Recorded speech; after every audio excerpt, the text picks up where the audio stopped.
Good afternoon, Sword Family. Welcome to the game stream. Now, I haven't heard anything yet about whether Grant is having a Grant Draws today. I didn't see anything on Facebook, and since that's really my only avenue of knowing, someone possibly in the comments will have to let me know if they know anything, but since I haven't heard anything yet, I'm going to assume not, but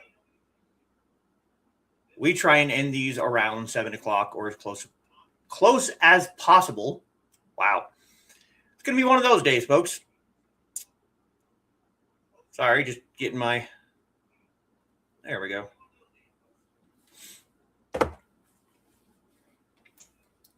We usually try and end around 7-ish anyway, so whether he has one or not, we'll see.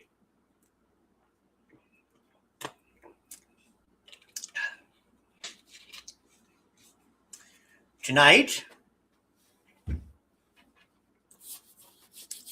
the show is based on House of Flying Daggers. It's a really good movie. At least I think it's a good movie. The ending, when you have spoilers for a 20-plus-year-old movie, when you have the two main characters fighting over the girl, they had an unexpected snowstorm. And instead of scrapping the filming or trying to wait out the storm or anything like that, they just decided they were going to try and make it part of the movie that the two main characters fought through autumn into winter over the girl. Just a little piece of film trivia for you there.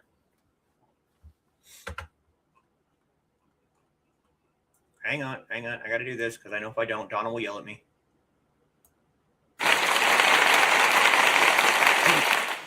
Yep.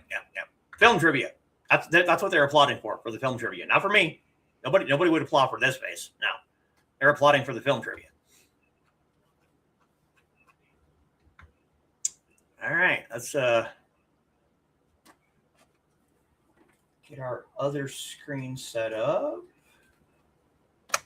Run through the comments and we'll be good to go. Go ahead and put those guys up on there.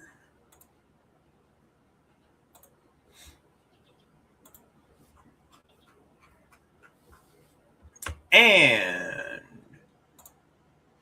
first through the door is Foxy. Welcome to another 9Dragons. What funny voices will we hear today? Probably one of the same 5.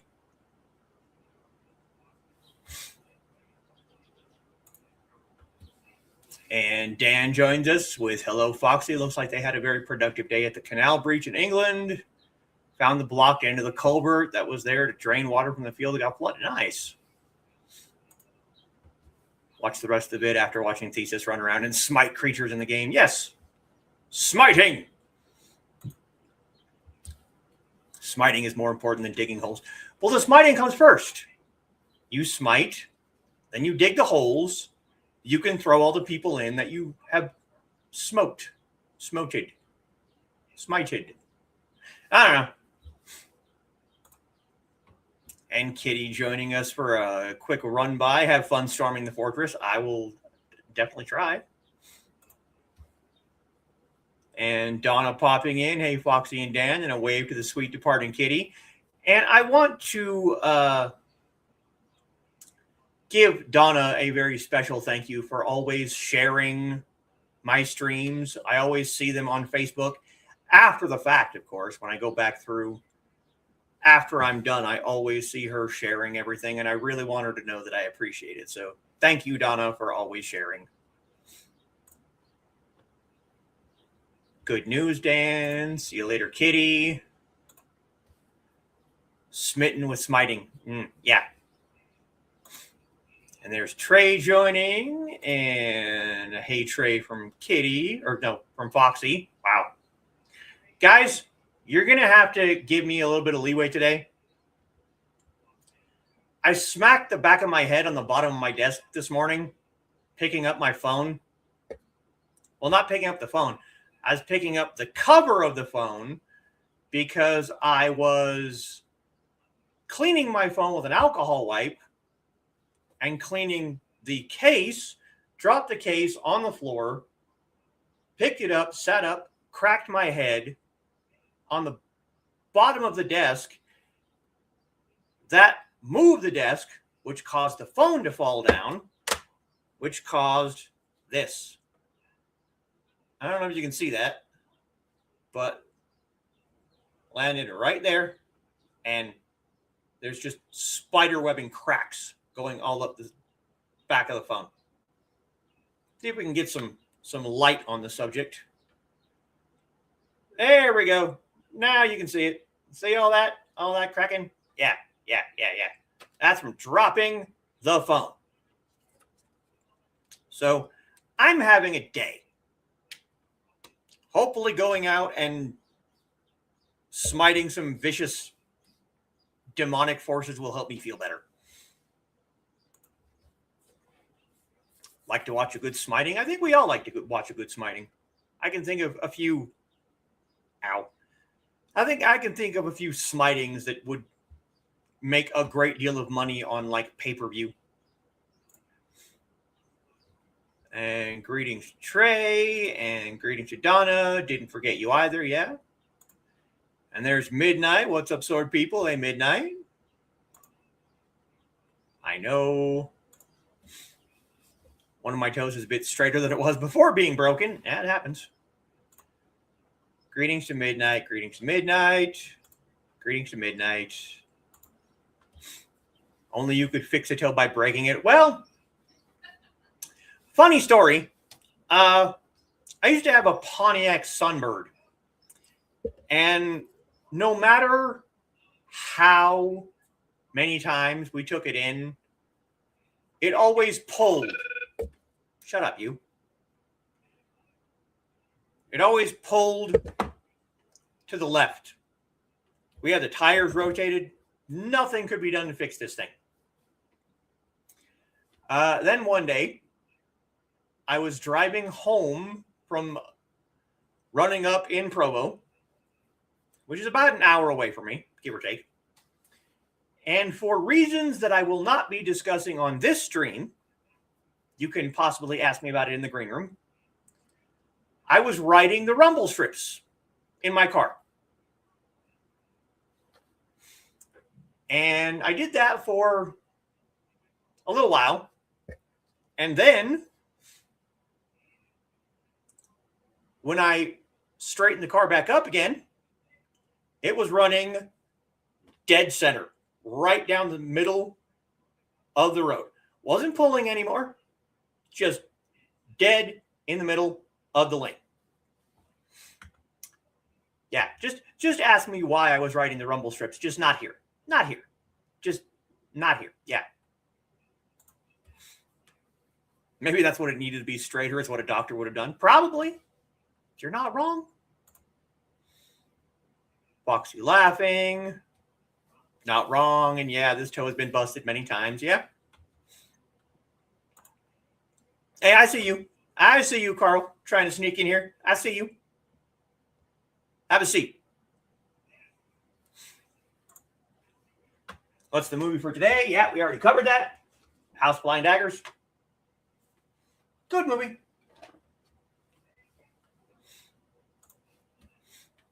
By the toe next to the pinkies likes to sit at a 45-degree angle. The one is at least temporarily straighter. Yeah. Oof. Watching on the big screen. I'm sorry.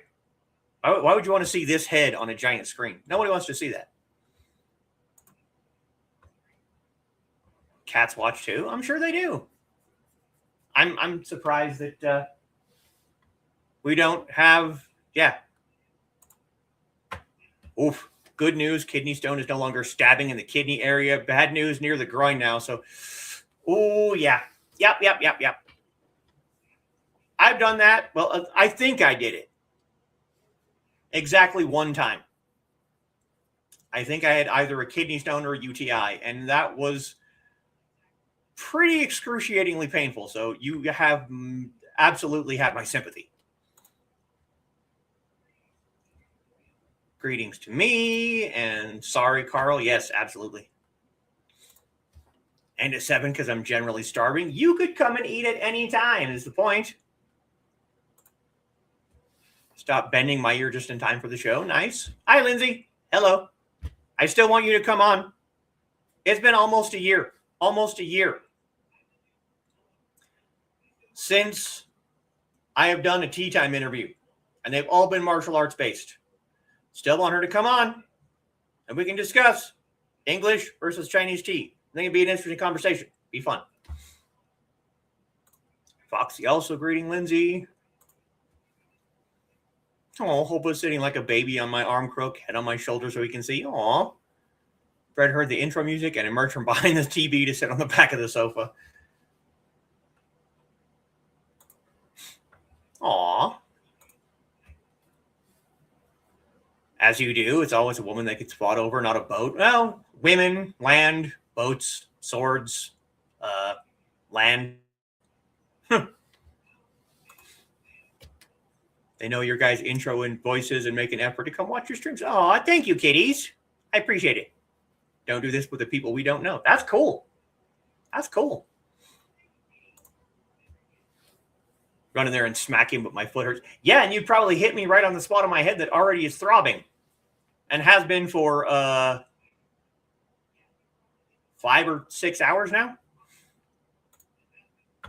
And that is sweet. Thank you, Hobo and Bread. Yes, absolutely. Cute kitty behavior, yeah. It's the least I can do. I still appreciate it. I do, because like I said, I think I mentioned this on Saturday, there were times that I absolutely considered just giving up entirely because nobody was watching, nobody was paying attention. Yeah, head trauma. Yeah. No, desk to head is not good.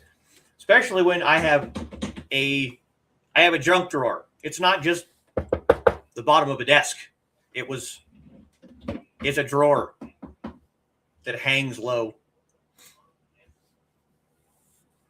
Bit of head trauma, no signs of concussion. Wow.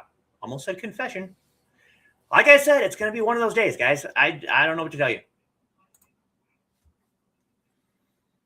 Did something like that, yelped in pain, and Donna said, well done.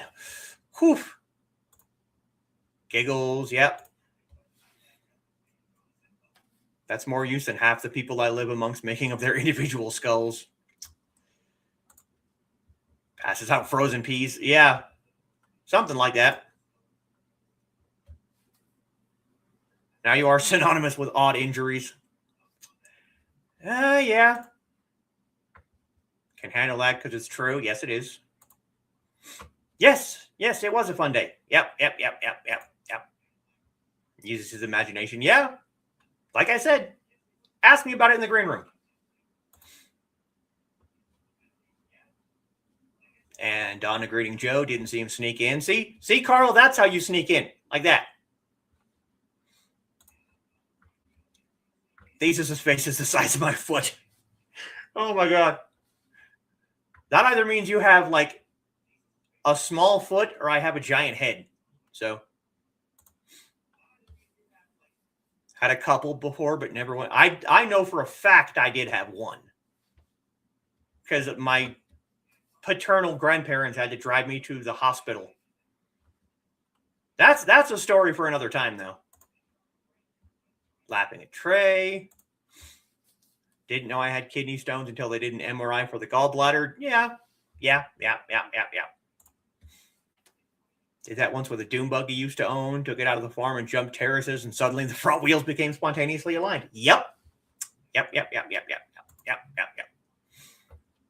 Gallbladder's been gone for a while. Do not miss it. I still have mine, but it's good to be rid of them. I'm sure it is. then was crazy and went out to fast food as soon as they released. Yeah. My dad and I both get crappies for Wendy's, Frosties, and fries when we're hospitalized. Don't be talking about Wendy's. Our Wendy's got torn down friggin' months ago. And I honestly thought it was one of the ones that got just taken out because there was a news article recently before that had a bunch of them just closing for cost effectiveness. But no, they tore the whole thing down to remodel it from the ground up. And now the building is rebuilt, painted, windows are put in. So hopefully soon we'll get our Wendy's back. Even if, shut up. Even if I do not agree with some of the, let's say, political decisions that Wendy's makes, if I stopped eating at every fast food place that I don't agree with politically, there'd be no place to eat in this town left. And Wendy's has a really good spicy chicken sandwich. So, yeah. Well, whatever meds the Trey is taking tonight. Yeah. Just wake up starving. Don't care what I eat as long as it's filling. Went to a local fast food joint called Arctic Circle. Yeah, Arctic Circle's awesome. But that one we do have to drive at least an hour for. Hour and a half, actually. Usual meds and fried rice. Fried rice, nice. Our Wendy's closed, but they were awful. Yeah, that'll do it. Meds and rice. Yeah, warrior meal. There you go. This is true. After the reduction, had bar food because the bar was literally across the parking lot from the hotel we were staying at. Yep. First food when I got released from evisceration was Frosty and fries. Oh, boy. Yeah, no sushi. No. I think after my hip, the next morning, which would have been Sunday. No, it's tacos and sushi, not pizza. Yeah, see? Tacos and sushi. Yeah. I woke up the next morning after my hip, did the little walk to the hall thing. And my parents showed up with a Diet Dr. Pepper and a Krispy Kreme donut. And oh my God, that was the greatest thing ever. Don't even want to go there. I was terrified that I was going to have the same reaction to sedation that my mother does, which generally is projectile vomiting and extreme nausea for several days afterwards. But no, I woke up starving. And of course I couldn't see because they made me take my contacts out. Subject responded to the stimulus with a response song. Indeed, yes. Yeah, she gets sick for a week. She doesn't like to eat, which after having surgery, you need food, you need protein for the healing of the body parts that you just had surgery on. But she refuses to eat a whole lot, so her recovery time is in the toilet. Yeah. Sushi is what I use for bait when I go fishing. Yeah. Oh, it's incredibly awful, and it's even worse when you're the one taking care of this 60-plus-year-old woman who doesn't want to eat. It's not good. It's very bad. All right, we've been at this for 20 minutes.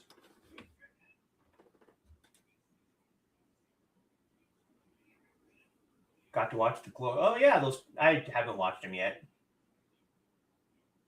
Play nurse after she has things done because not much phase. Yeah.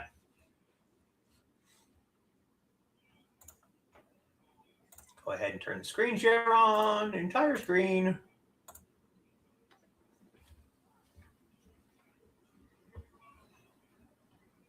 Go ahead and get my gaming layout up.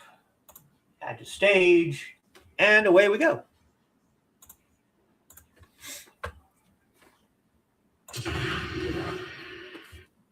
And we have a quest.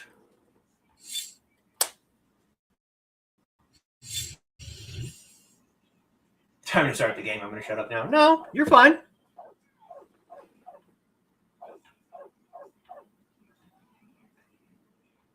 Have some news about the Gloria tapes. That's cool. Tickling the fuzzy toes. Aw. And like I said before, Carl, if you ever run out of topics, oh my, we have a new buff.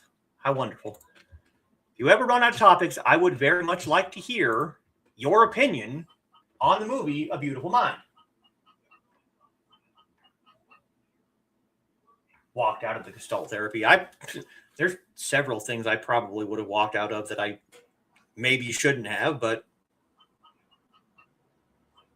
I never said I was the best patient of anything ever.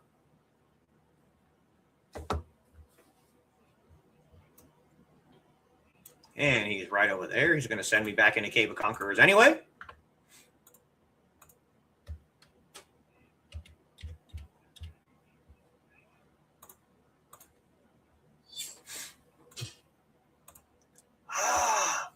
You are the fine, brave warrior who retrieved the standing Buddha statue for the National Archives. I have a question for you. I have heard tales there were soldiers made of dirt that were moving around. They called them the Terracotta Army. Did you see them? What do you know about them? As I suspected. It is true, then. I heard that Emperor Qin, who was afraid his defeated enemies might attack him in the afterlife, made this Terracotta Army in order to protect him even after his death. We don't know what kind of sorcery has reanimated them, or what guides their wrath, but the Conqueror enabled the Terracotta Army to walk between worlds. I see. Legend tells they are made of dirt and are impervious. They do not feel pain nor fear any entity. They seem to protect the Cave of the Conqueror. They repel those thieves who enter the Cave of the Conqueror with greed in their hearts. The Terracotta Army are some of the most dangerous beings for those unfamiliar with the cave. But they are the most trustworthy beings for someone who wishes to protect something they treasure. The National Archive wishes me to investigate. Why? In order to protect the treasures of the present, we must analyze how the Terracotta Army is made and how they operate. Yes, that sounds like what I witnessed down there. I am curious about the mythical nature used to animate the Terracotta Army that guards the lower levels of the cave. As you reach the third level of the Cave of the Conqueror, you should be able to collect a sample of the shed dirt from the Terracotta Bowmen and elite infantry. Get me about 20 of those samples. That might help me understand how they do what they do.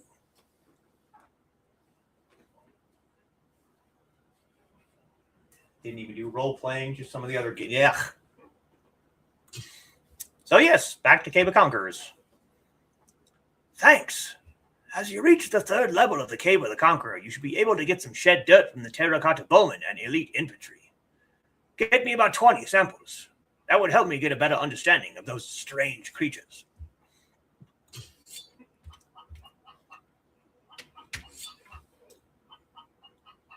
Drunk! Only have 6 left? Yeah, we should probably buy some more of those.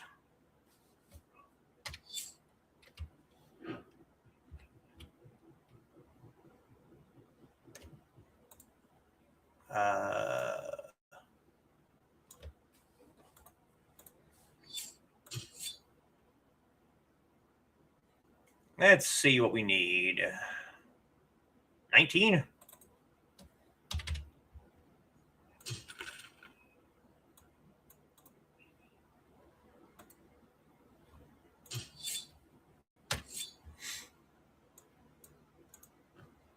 There we go.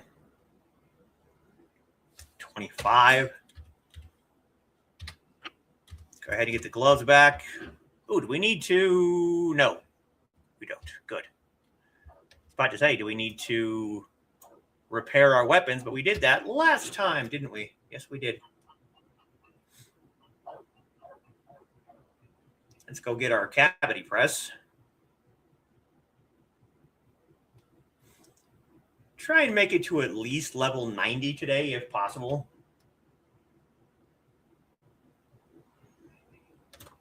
Hopefully raising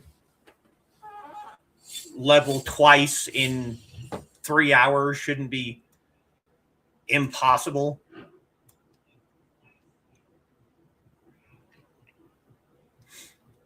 It's much cheaper just coming back here and doing the cavity press from here than buying the portable one.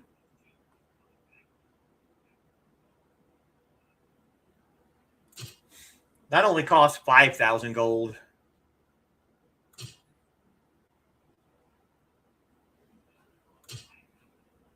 Buying the portable cavity press was like 165,000 gold, so it's just cheaper to do it this way.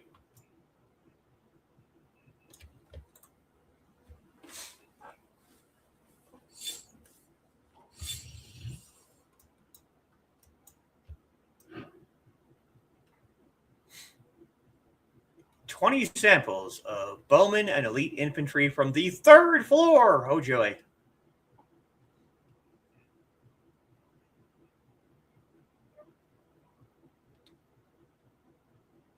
We got 13,258.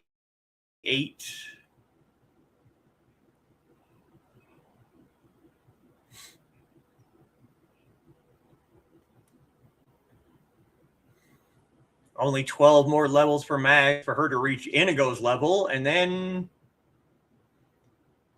we do have our thief character that we can start over and show you the difference when you play a dark side character or we can do D&D online.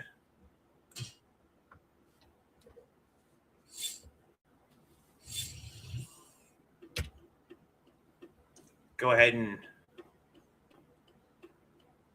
do a quick meditation to get our vital energy back because we do need that.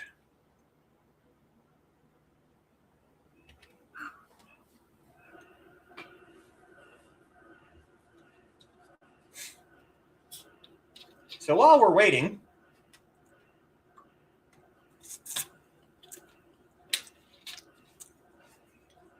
I can tell you the wonderful story of my first, and so far, only concussion. I was in elementary school, and I don't know about other people's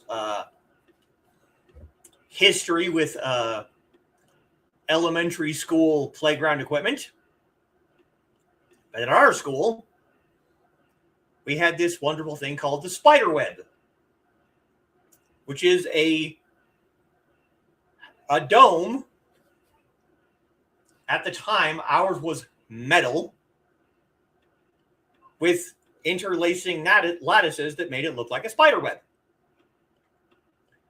I have seen them on multiple playgrounds. Our elementary school had one. I've seen them at other schools.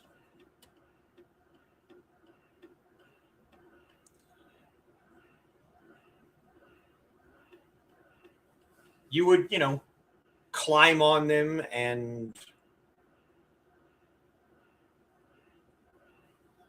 hide inside of them and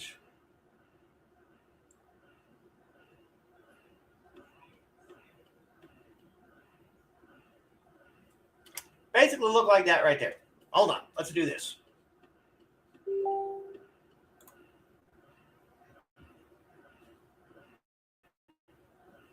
Look like that right there. Spider web. That's basically what we had. No, monkey bars are a completely different thing. Monkey bars are monkey bars. Monkey bars are just a rectangle with kind of a ladder on top of it. That's monkey bars. There's a pair of those in this story too.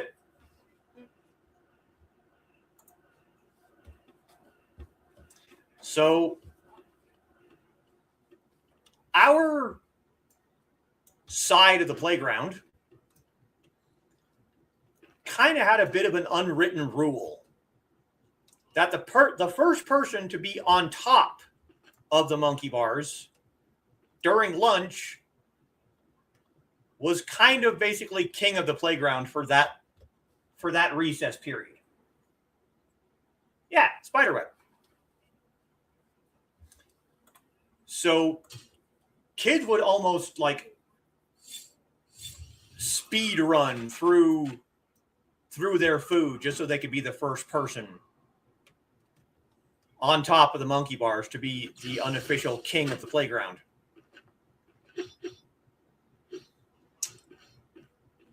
And I was almost never king of the playground because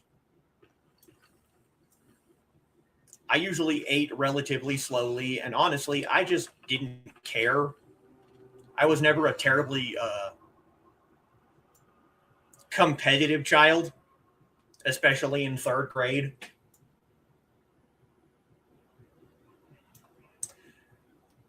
But one day, it was incredibly rainy outside, almost to the point where the teachers almost wanted us to stay inside for the entirety of the lunch period because it was raining pretty heavily. And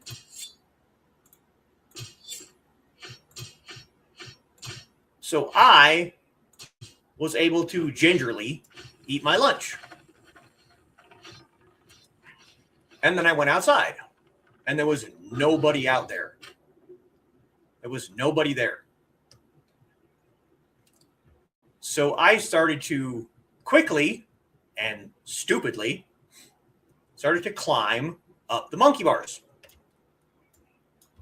Now, the way that this playground was set up was not very smart. It was actually fairly stupid.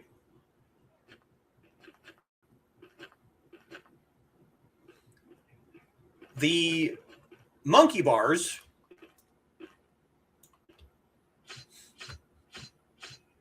were facing the building, and the spider web was right behind the monkey bars. Now let's remember what the part of the story I've said so far. It's been raining all morning.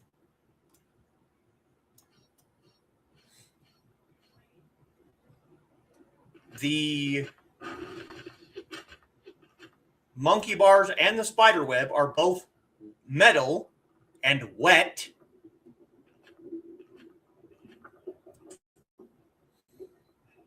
Then you have scrawny little, 10-year-old me scrambling despite the fact that there's nobody else around. There's nobody else there. Like literally there's no one else on the playground. Everyone is still inside. But no, I decide to try and quickly scramble my way up wet metal monkey bars. Of course I slipped. When I did, my chin hit the top rung of the monkey bars, which knocked me backwards, and I cracked my head on the bottom of the spider web behind me.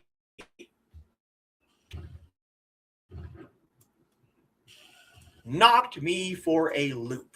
I was not doing okay.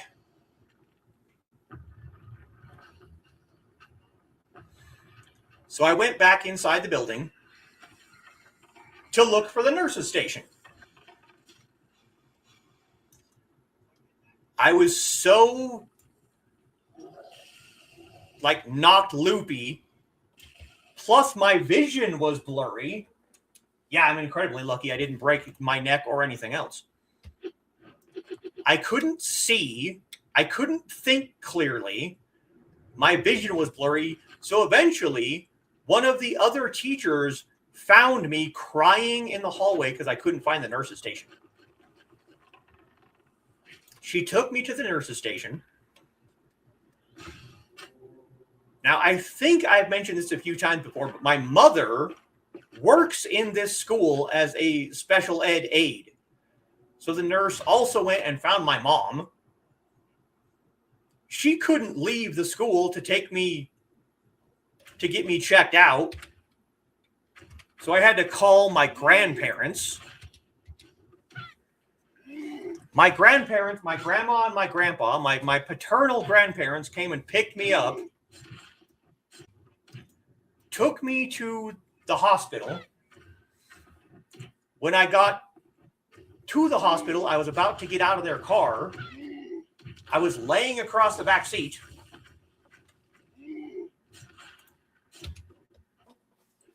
When I went to sit up, I got dizzy and puked in the back of their car.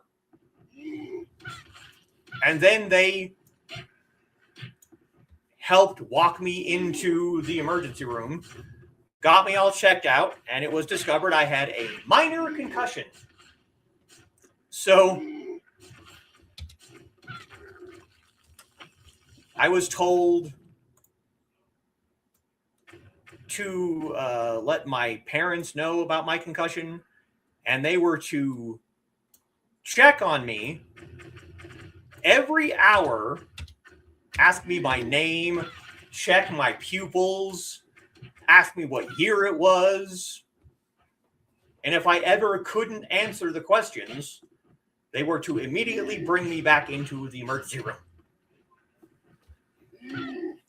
So I was sent home. I was given a note from the doctor that I didn't have to go back to class.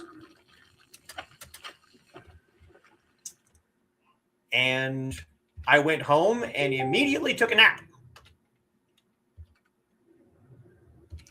And literally every hour, my mother would wake me up and ask me these questions to make sure. And I was always okay. My vision, the blurriness in my vision cleared up fairly quickly. By the time I was sitting in the nurse's office, I could see just fine again. But every day after that, I was terrified of those spider webs. And I didn't even realize that I had hit the back of my head because I had hit my chin so hard. I basically gave myself an uppercut. So I was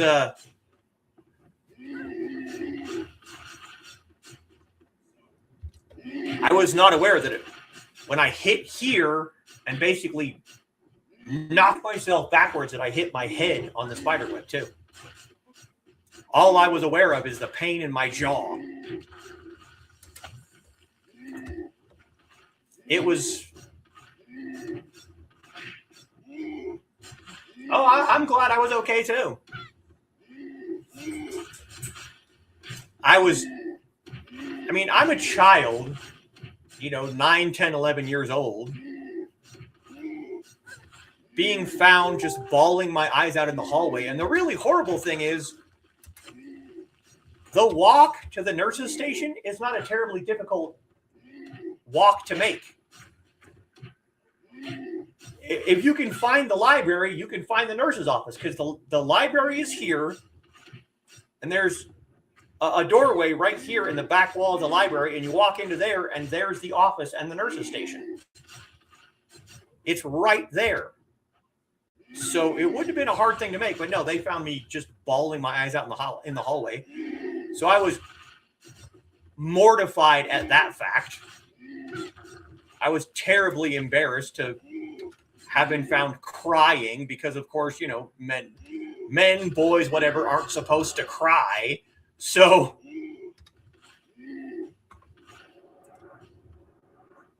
when you are a male and you're embarrassed, yeah, it's an incredibly good thing I was young. Yeah, if I did that as an adult, it probably would have killed me. Or done a lot more damage than it did.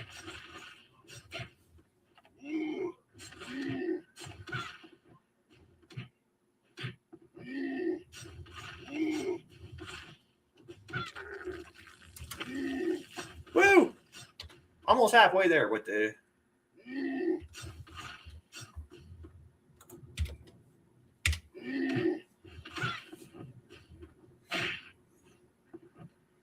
So yeah, that's my story of when I knocked myself silly. Trying to give myself a stupid title that didn't really do anything. It's not like they gave you a medal or you got anything, special for being king of the playground. It was just you were king of the playground for that recess period. It was dumb. It was pointless.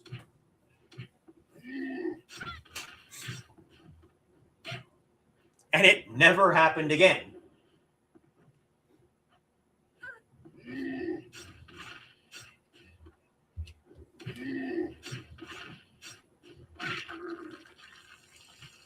Yes, you do have a hard head. I'm not surprised you haven't had a concussion that bad. And that was a minor.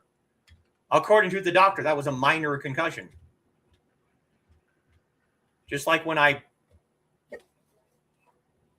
chipped a bone in my ankle and was told I had a class 3 sprain. Not a broken ankle, no, class 3 sprain.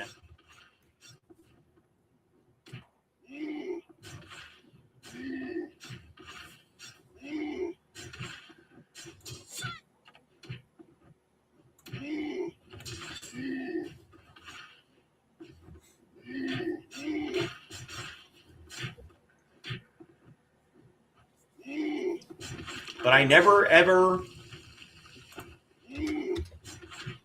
after that, I never wanted to play on the spider web. Which, like I said, I didn't even know that I hit my head on the spider web. I knew that I hit my chin on the monkey bars, but I could play on monkey bars. But anytime any of my friends said, let's go play on the spider web, I would start to hyperventilate. So I'm like, nope, no spider webs for me, thanks. I'm good. Can we go play kickball or something?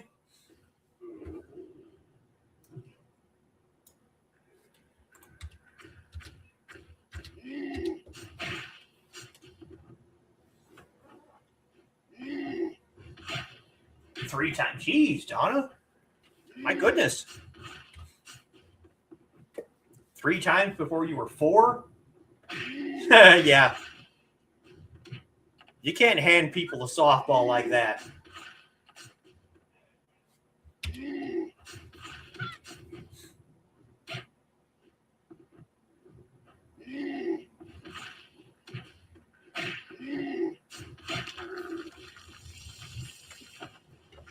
$12.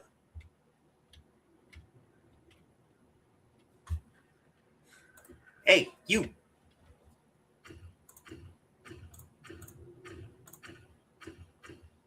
Get over here.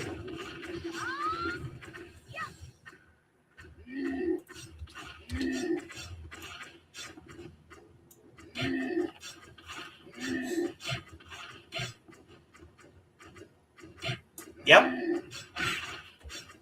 Usually when a woman tells you to be quiet, the best thing you can do is shut the hell up. And we are almost an hour into things. I think I can say a bad word now.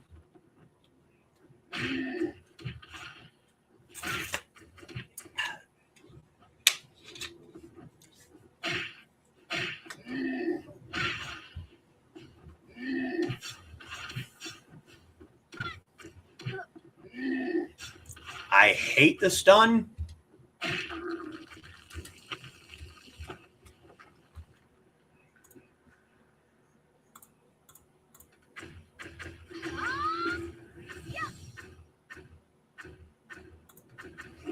You just gonna stand there and let me pick you off? Okay, I appreciate that. Thank you. Just sit there and let me pick you off with my cast. I appreciate that.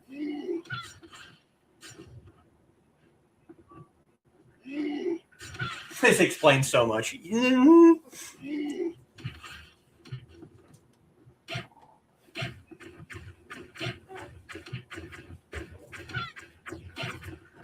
Like Carl said on his show last night, Foxy is a Disney princess, and we know this.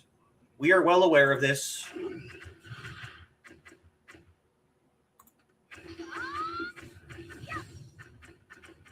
He is too. He's just going to let me sit. He's just going to sit there and let me pick him off with the cast.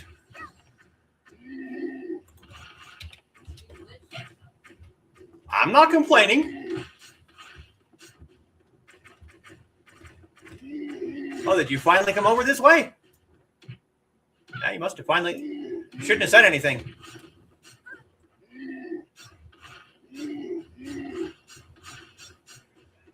Our child who hit her head.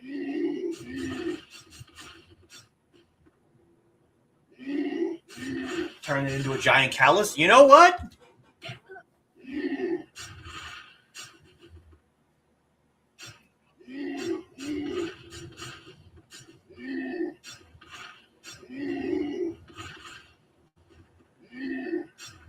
Ouch.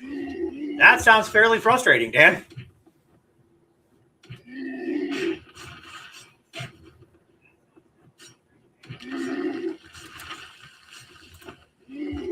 Yeah, we'll go ahead and attack you now, because you were more than halfway done before you even got over here. So, goodbye, dude.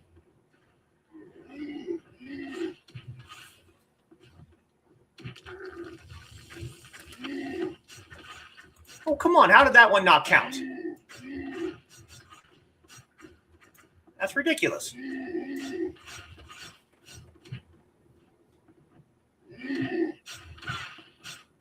Just ignore her if she's a little weird. She's got a head injury. Yeah, I can see your parents always saying that their kids are weird because you are. You know what's really interesting? And people who have met me and who know me well would laugh at this as well. Growing up between me and my older brother and my younger sister, I was the good one.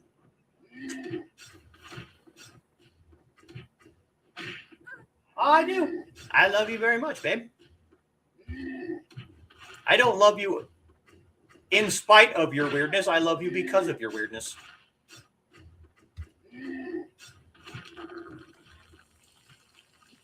$17.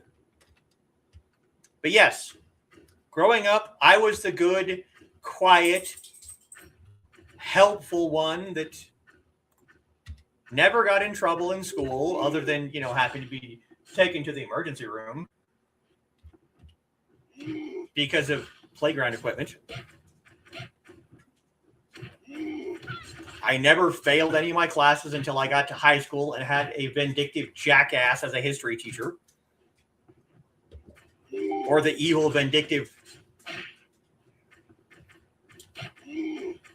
English teacher in junior high. Yes, Carl, I was the good one. Yep, I was the good kid. Hi, buddy. Your fans wish to see you. Come on. Over here. Come on. Are you being shy?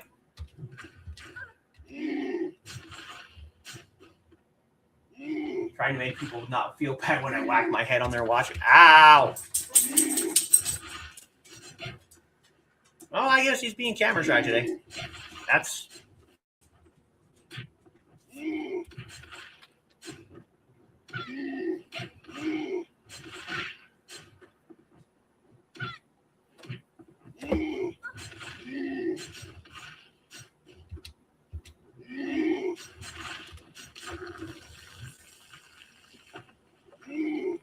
Run to the wall head first. Yeah. That you didn't harm something you use. Oh, ouch.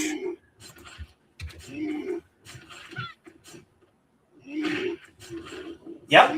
Of the three, I was the one who didn't drink party or get into trouble. Yep. This is true.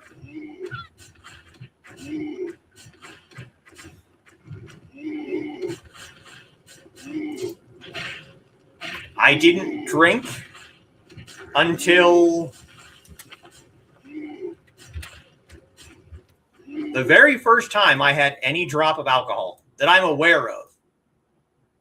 I don't think I was one of those kids who was like, single digits and watching my parents drinking and wanting a taste. No.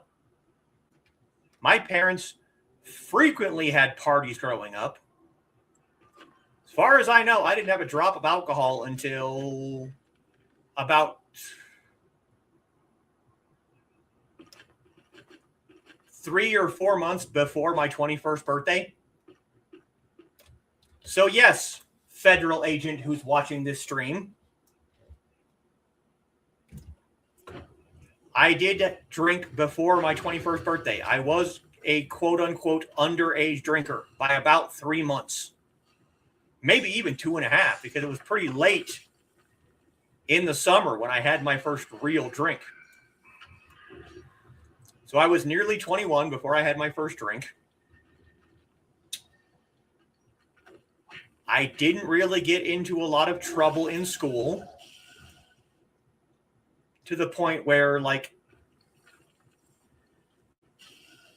I was suspended or anything. I got into one fight in junior high.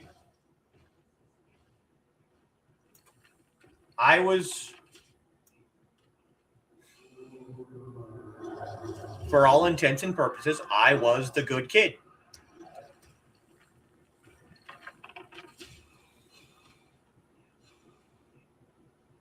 And now I'm the one living in sin and yeah.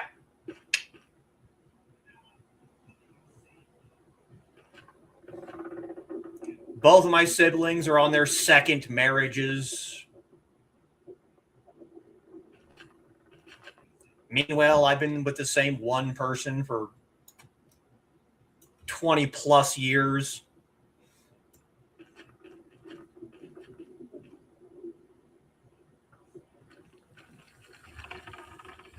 Whoa!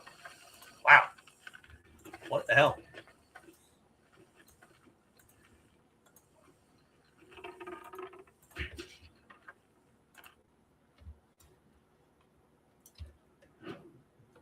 Let me get in the hallway where I'm relatively safe, and we'll check on the chat over there.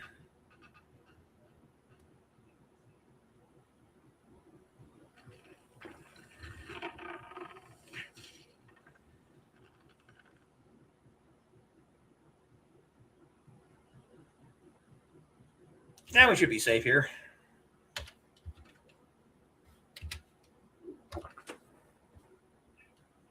Hey, bro. Nice to see you.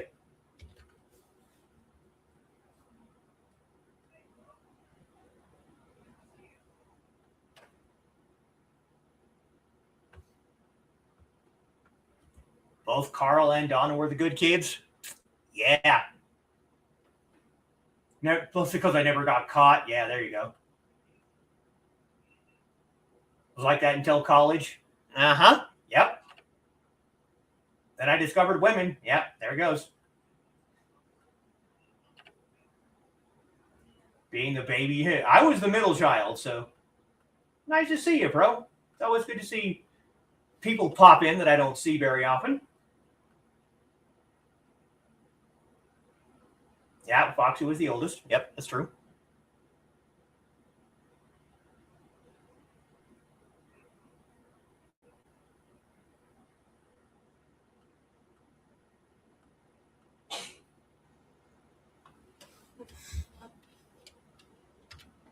I don't think I've seen you pop in here before, bro. I appreciate you coming around. I'm actually playing as Trey right now, so when I play video games, I tend to make characters based on people I actually know. Either people I actually know or like famous people. But sometimes famous people are less fun because no one actually understands famous people. You see their public face, but you don't actually know what goes on behind the scenes. So I tend to make them off of people that I know. Yeah, I thought this was the first time. Yeah. This is 9Dragons. It is a Chinese-based MMORPG that has gone through 4 or 5 different hosting companies since I first started playing it in 2010-ish, maybe? No. 2008, I think.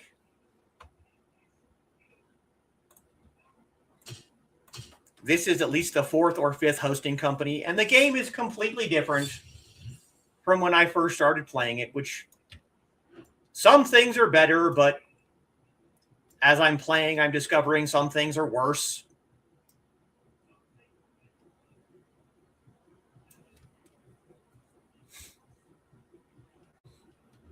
I have no cankles to show you. I'm sorry.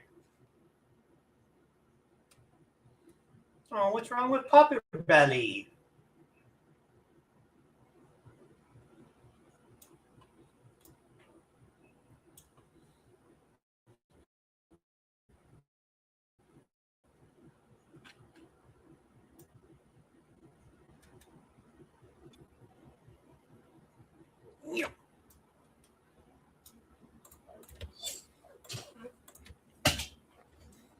Such generosity, my friend, and such a simple soul. What do you mean? All right, all right. I will tell you this since you will help me so much. You risked your life to go where I dared not go, and I have scammed you. I am not truly interested in the preservation of artifacts, nor am I a scholar. Then why did I need the standing Buddha statue and the dirt from the terracotta army? I feel I owe you an explanation. The standing Buddha is the key to control the poison mist of the conqueror. Since I have the key, the poison mist shall never disappear from the cave. Second, the dirt from the terracotta army is no ordinary dirt. It is enchanted. The mist is sorcerous nourishment for the enchanted dirt, which animates the soldiers, you see. That's crazy. Why do this? Who are you? I am a strategist who studies and creates organ schematics. Thanks to you, now I can make a deadly mace stronger than even the Cave of the Conqueror. Don't be so angry. History will remember you as the servant who helped Nanyi Hai build the strongest and deadliest maze trap the land has ever seen.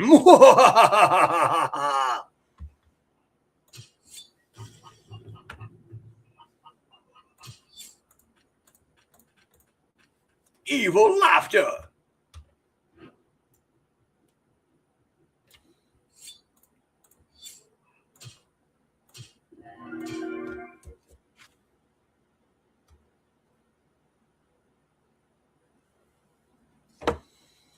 Okay, what do we got? Oh, damn, I never looked up what I was supposed to do with these green clay statues either.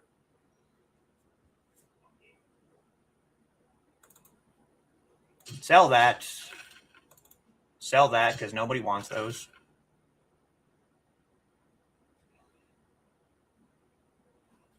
Okay, we have another Courier's Guild pass.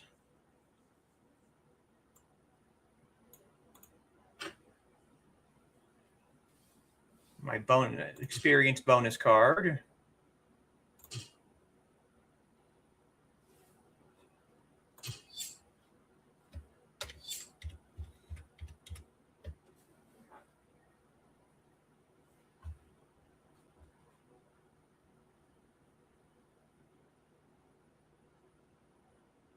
Aw, poor pupper.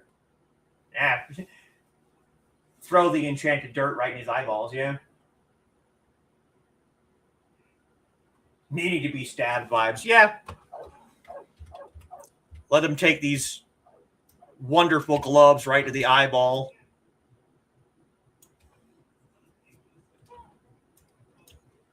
We got anything new here? Oh no, that's the heroic episode for. Okay.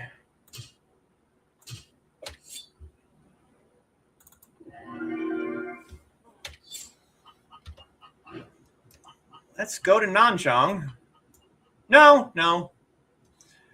Let's go back down into Cave of Conquerors. And going to use one of the times 15 experience cards to try and get us to level 90. And then we will go to Nanchang and see if we're...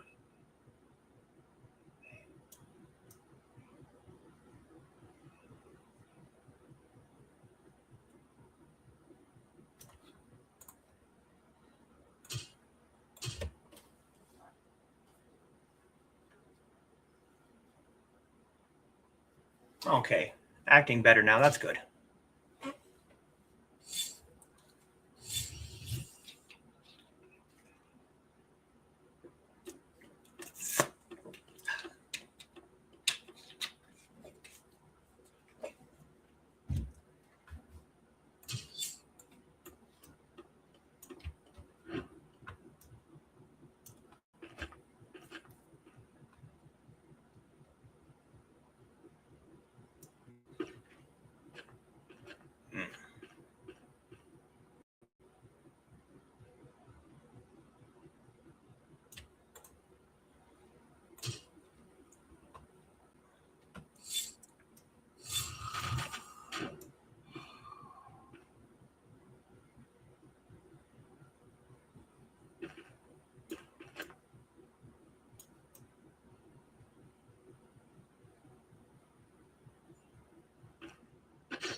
Wrong door. Wrong lever.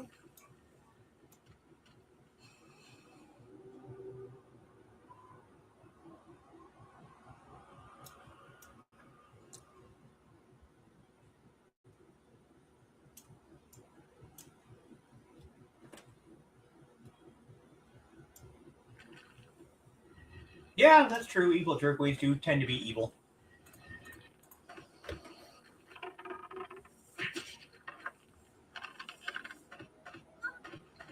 Yeah, sometimes you just get a...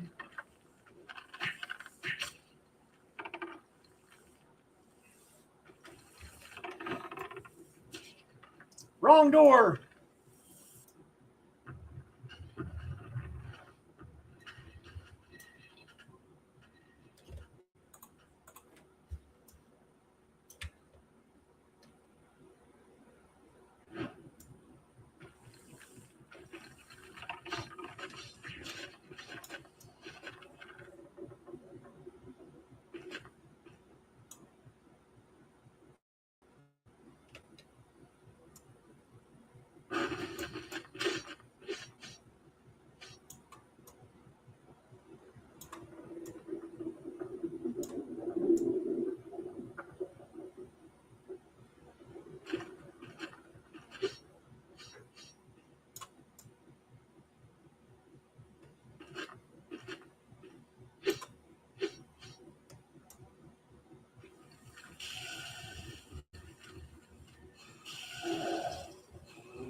Twenty-one minutes of poison resistance left. Oh, you putz.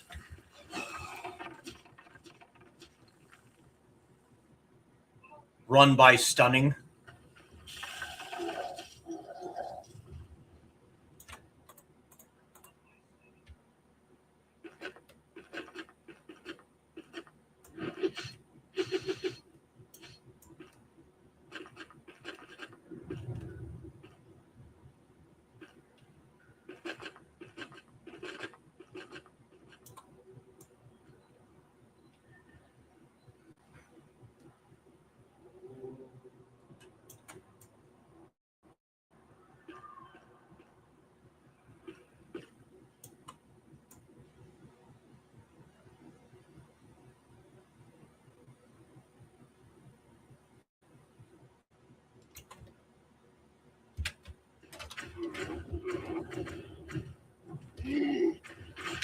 All right. Experience bonus card.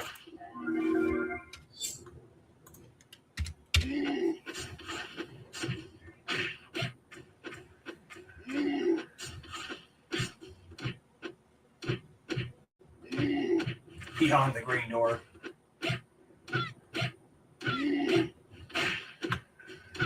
Yeah, it's true.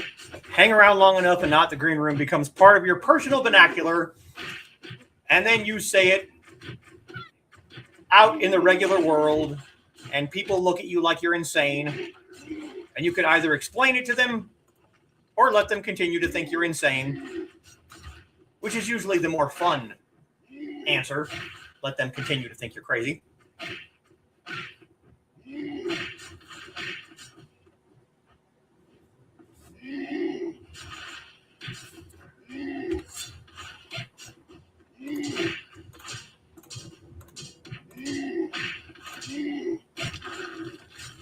Still haven't gotten any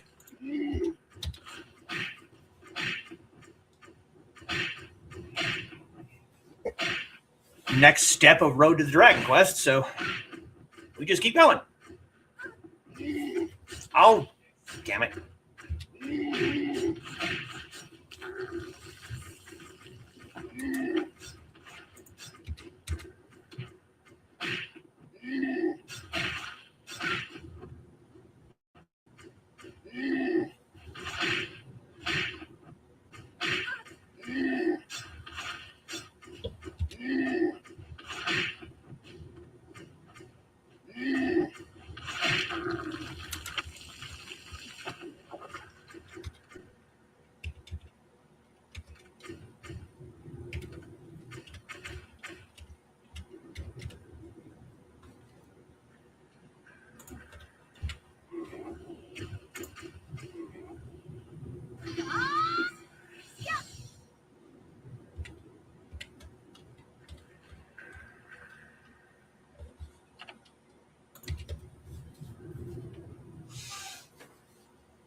Uh-oh.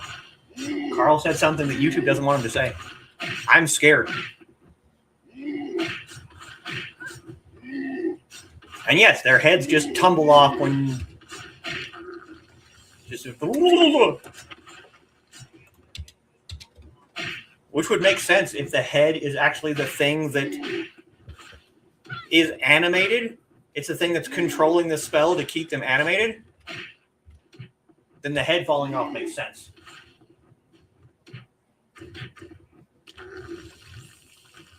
That's definitely your contribution to humanity, and my contribution to humanity is a freaking haunted Roomba.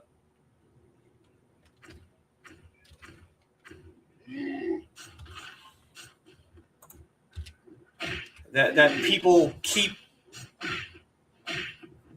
haunting me with.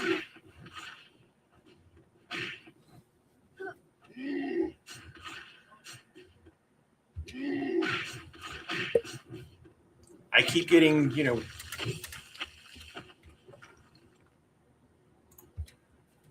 getting sent pictures and videos on Facebook of Roombas now because of Jeff.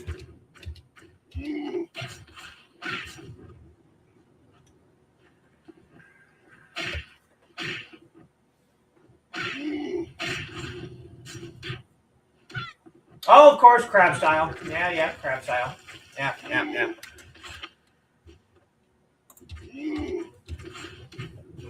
Forgot about crab style. How dare I?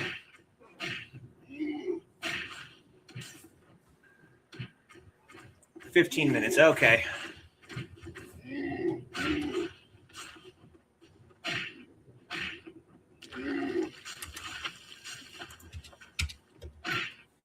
See, this is why I like those times 15 experience cards. We're already at 77% of the next level.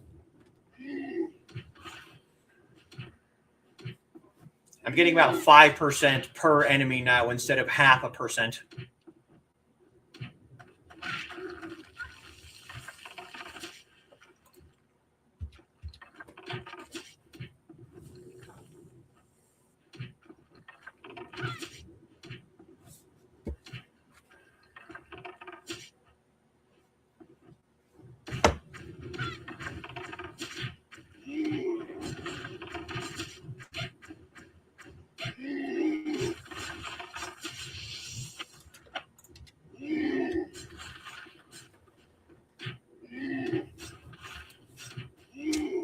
She needs to eat something or someone.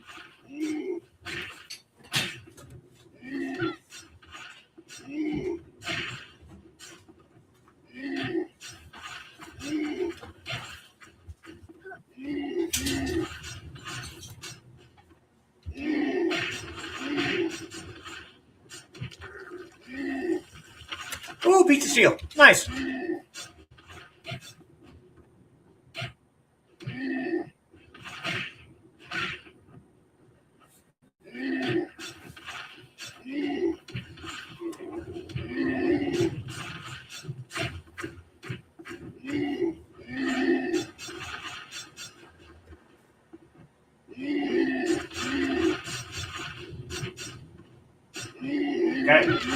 Got a Snickers bad back there, huh? Snickers bad.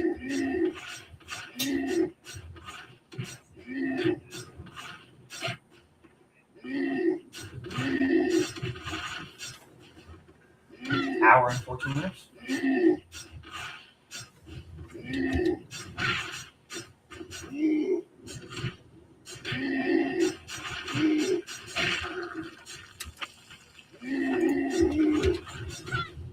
I have Sour Patch watermelon.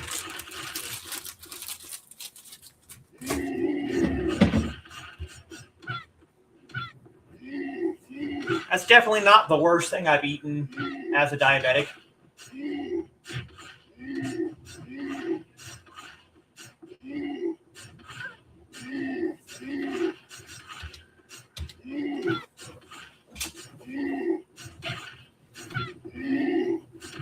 And this should level me, which means I'll heal, which means... yep, there we go.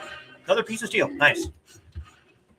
And now these guys are white. Are we going to have to go farther in to see what kind of experience we get for these guys now? Level 89.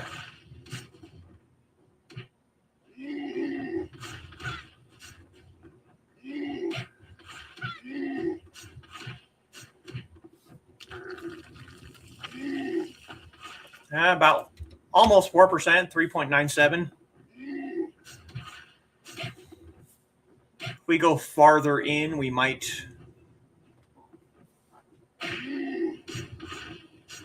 I cue the food talk, yeah.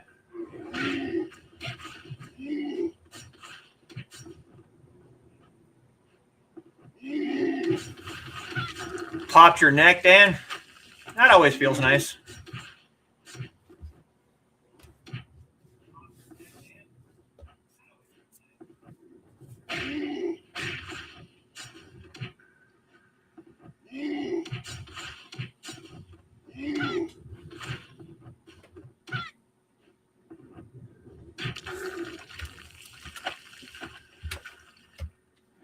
I'm sure you wish your head or your neck would pop, and I wish my head would stop throbbing.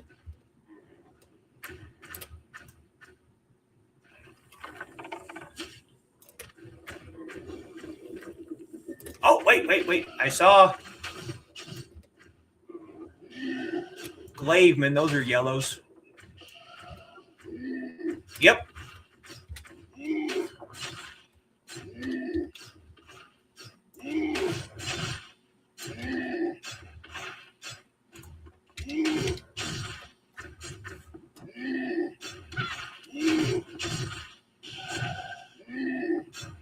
We do usually have food talk, that's true.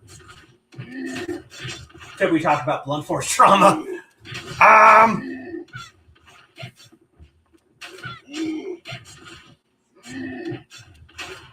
Started with Trey and the fried rice, yeah. Ooh, having fajitas, that sounds nice.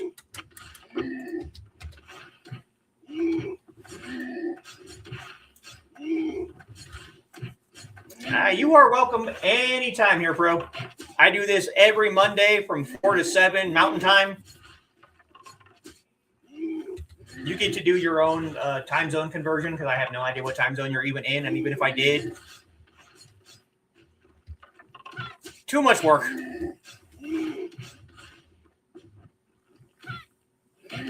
Yeah. I don't think I've met a single person in my life that did not have some kind of cranial trauma.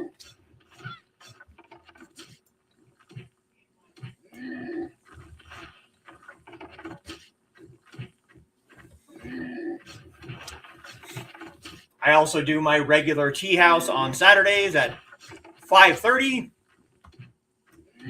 And that's it. That's my entire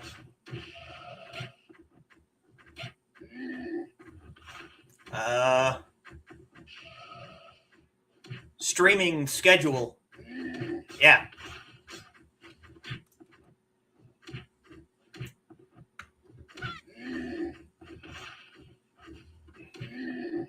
And yet somehow, every single day that I'm not working, I am doing something. Yes, I do pop into creative, that's true, but that's not my show, and I'm not there all the time. Although if it were up to me, I probably would be, because like I said, Monday, Wednesday, Friday, Saturday are days I'm not working, and Monday, Wednesday, Friday, Saturday, I'm doing something online. It's, yeah. I'm a busy little bee.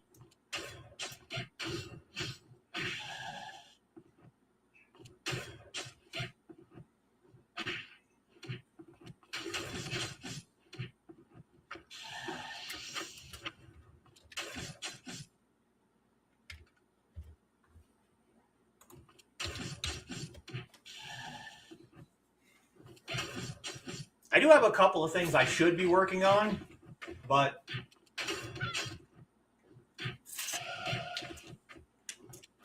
I need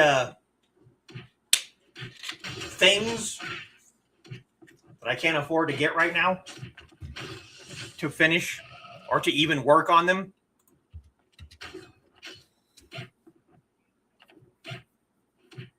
I have a journal that I want to make, but I need ink for my printer, and printer ink is ridiculously expensive. So that's not going to happen.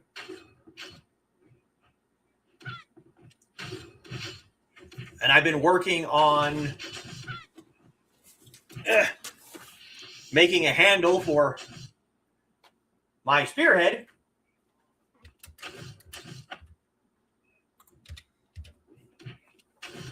But the things I need to do to finish this would not necessarily translate well to creative to play. So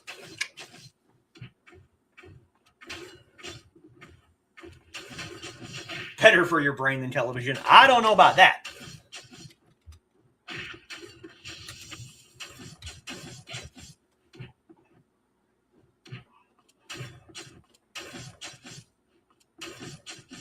Invited to be a regular on someone else's, yeah.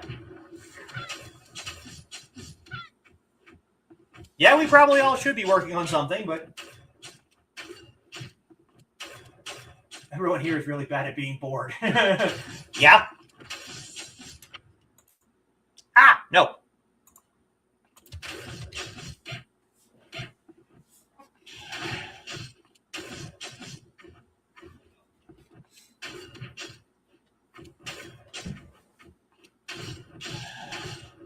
Oh, nice. Bought new oil paint. Nice. It's true. You do make me think. This is true. This is very true. There are just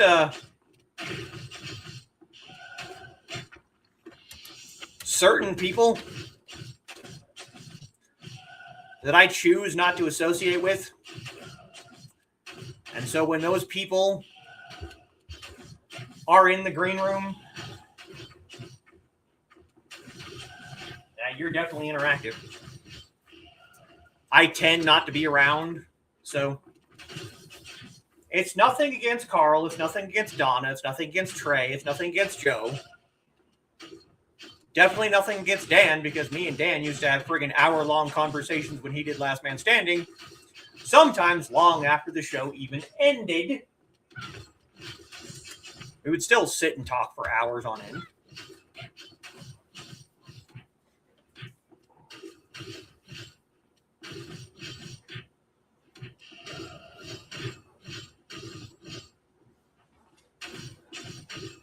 Can't mow the yard all the time. You could, yeah.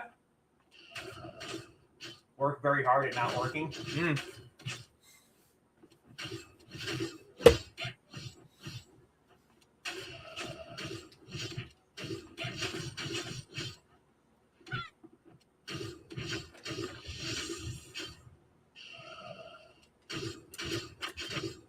Oh, I will absolutely tell you privately.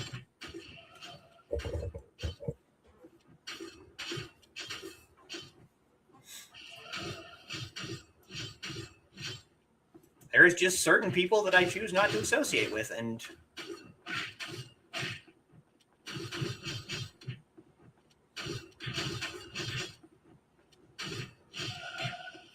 oh, we might have to. I am a horrible, horrible healer. 34% of health. I might actually have to go and 67%. I don't know. We'll see.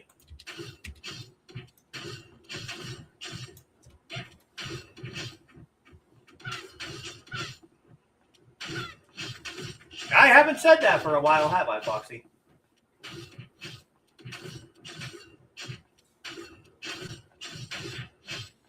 Yeah, I think after this guy, I'm going to have to go run around the corner and go meditate.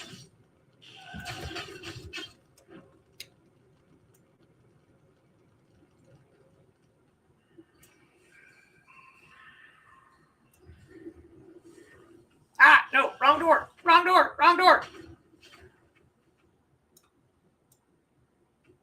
There we go.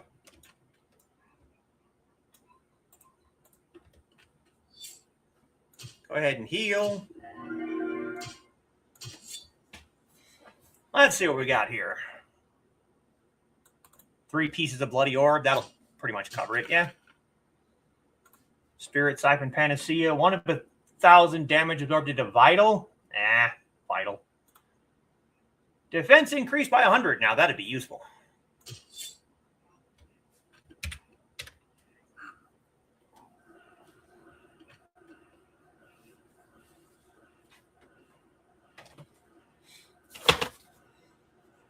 But since this is Pro's first time dropping in on my stream,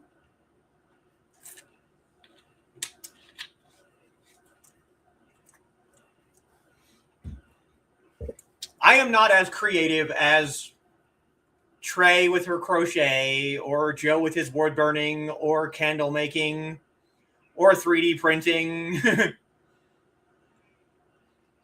But I make things, and I take commissions. My main claim to fame, shall we say, while we're meditating,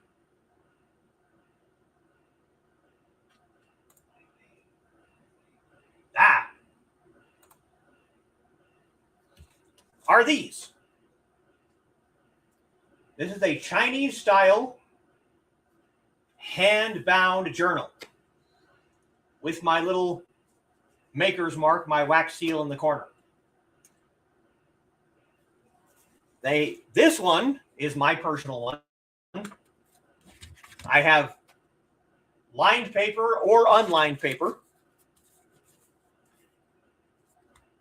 And because it is Chinese, it is reverse of Western books, whereas the cover is on where the back would be. The binding is on the opposite side, and it's read right to left instead of left to right. I also make training weapons. This is a safe version of piercers. The rings go on your fingers. You hold the rest of them, and you can rapid fire stab people with them. And they also spin as a distraction.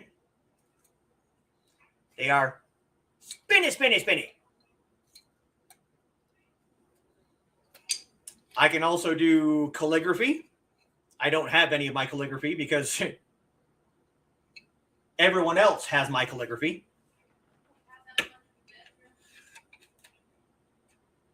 There's one on the window in my other room.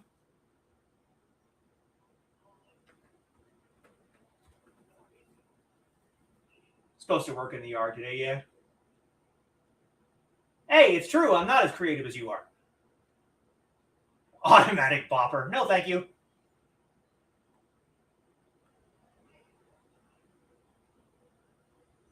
Yeah, I probably do need some ads for my stuff. And yes, you definitely need to update yours. But yeah, I do calligraphy, I do journals, I do training weapons.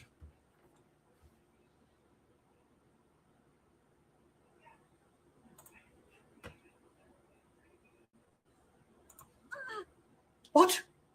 Oh, poison. The poison, of course.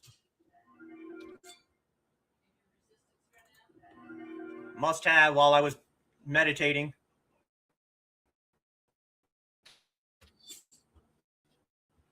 But now we have 9 minutes of poison resistance left.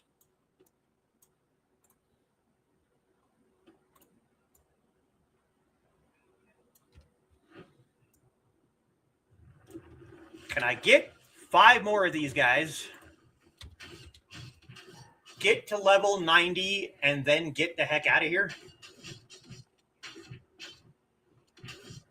7 minutes left of experience. I think we can do it. I think we can do it. Ah, yes, yes, the music on Bandcamp. Yes. I am also... Don in here? Don's not in here. I mentioned this a month or so ago. I'm also working on a second song with my Gujin back there. It's kind of slow going, which is why I haven't said anything about it since the first time I mentioned it, but I'm writing a song for Don and Ted that once I get it put up on Bandcamp, anything, any money I make on that song is going to go directly to Don and Ted for help paying with his cancer treatments. But yes, I have one song on Bandcamp. The song that you hear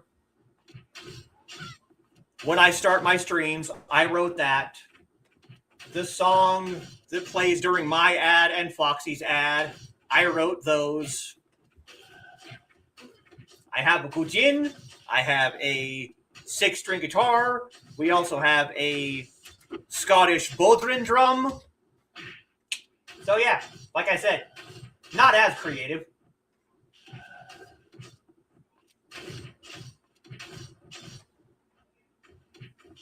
Yes, one time in band camp. Yep.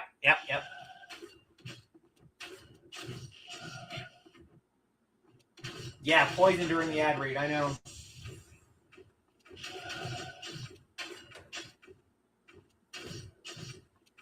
Need to restart the music stream. Oops. Yep. Published author. Not only published, but what was it?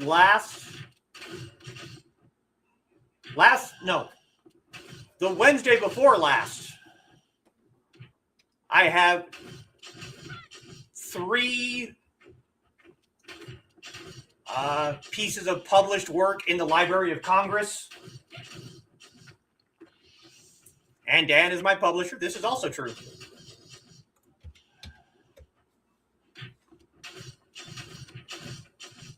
Sometimes we need reminders. I need a lot of reminders.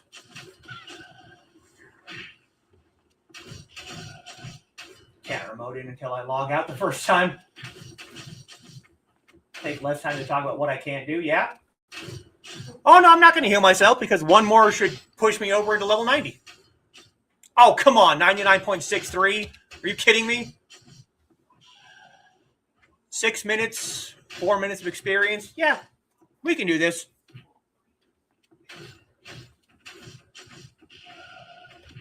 How's my 67 durability? That's not great.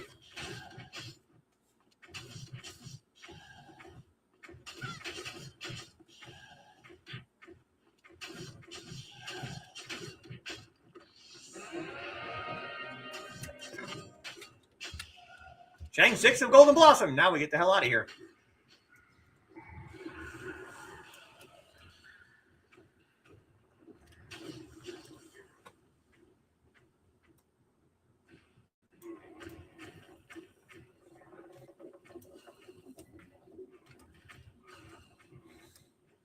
So let's see if I can list all of these things and not miss anything this time.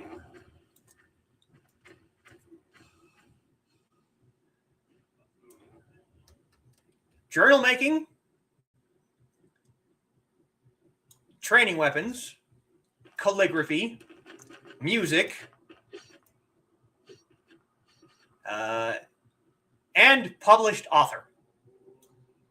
Published 3 times in the Library of Congress, even. Take that, all those freaking naysayer assholes when I was growing up that said I would never amount to anything. Do you have published work in the Library of Congress? Do you? Probably not.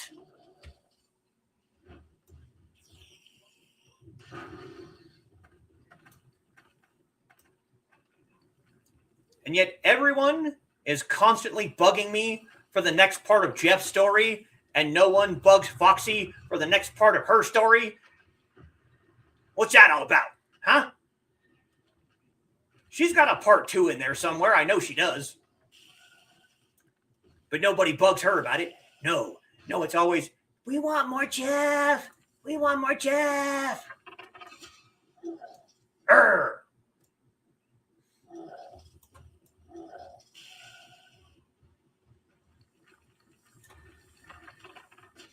I know I've said this 1,001 times, but damn it,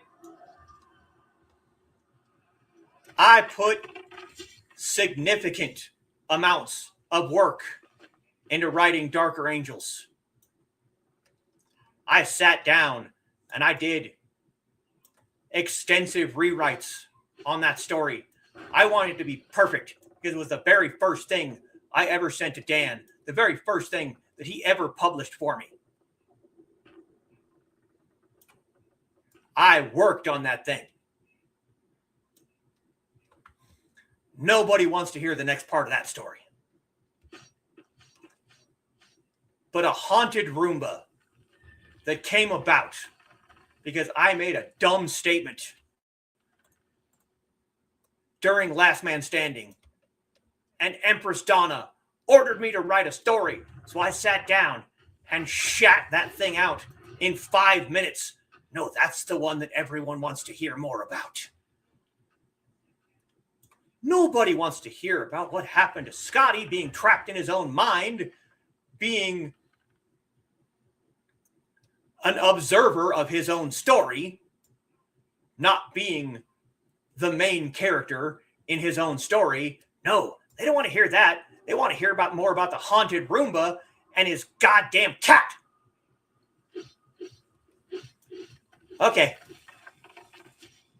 I'm done.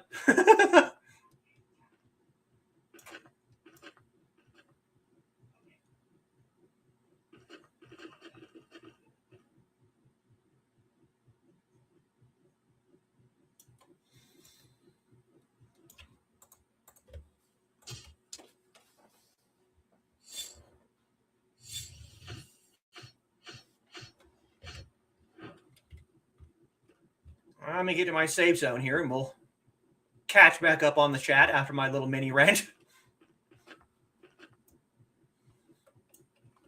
I honestly don't mind. I actually think it's kind of funny. If I'm completely honest with myself, I think it's hilarious.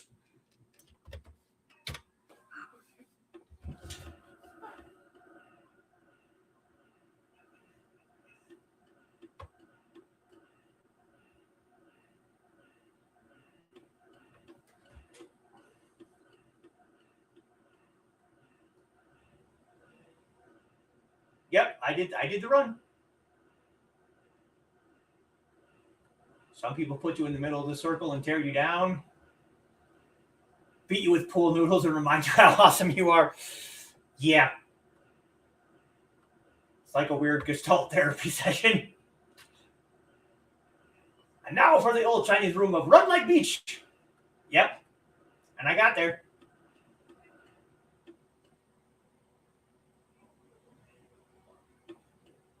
About 2 more shots and that one, the head will drop. Yeah, martial artist, instructor. Okay, yeah, I forgot a couple things.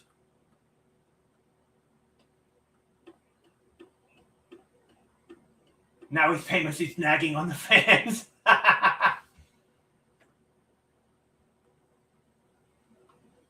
Didn't have to edit Darker Angels. Heart wants what the heart wants, and our hearts demand Jeff. Oh, and the really sad part is I have it all up here.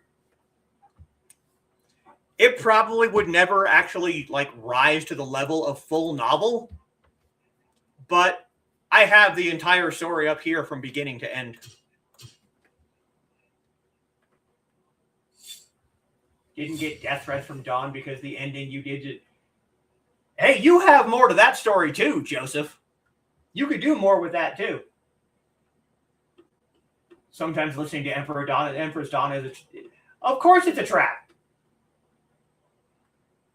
Right, the other story too? Yeah. Yeah, I do feel better. Yeah.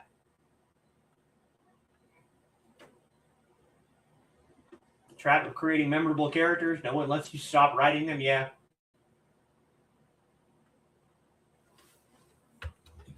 And both Carl and Donna and Sarah, but has anybody heard from Sarah?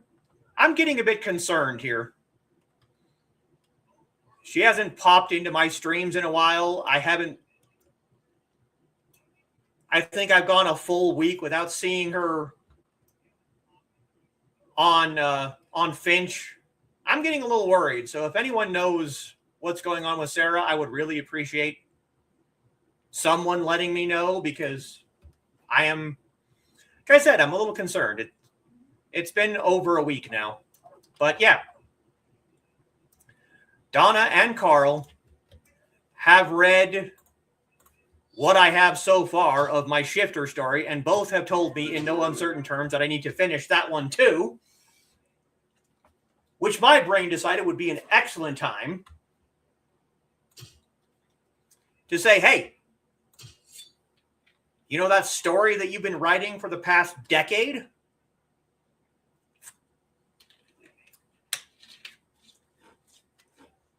Instead of finishing that one, no, now we're going to let you in on the storyline of the sequel. The sequel.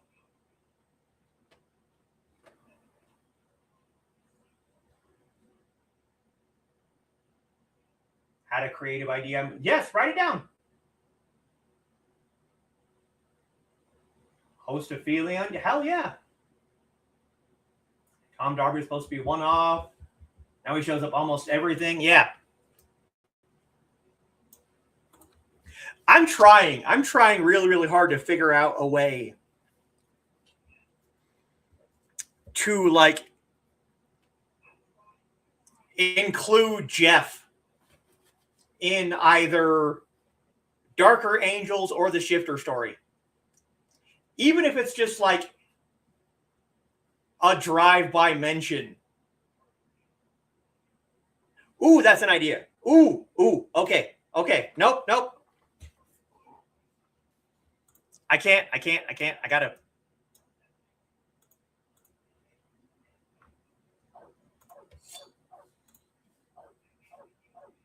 $500 million. Oh my God.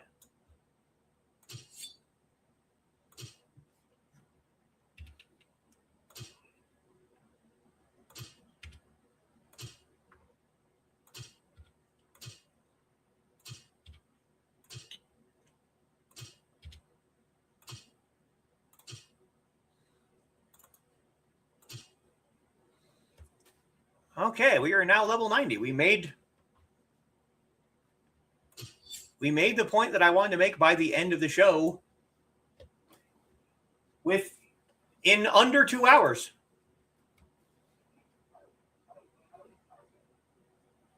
Just got tired and burned out. Yeah, that happens.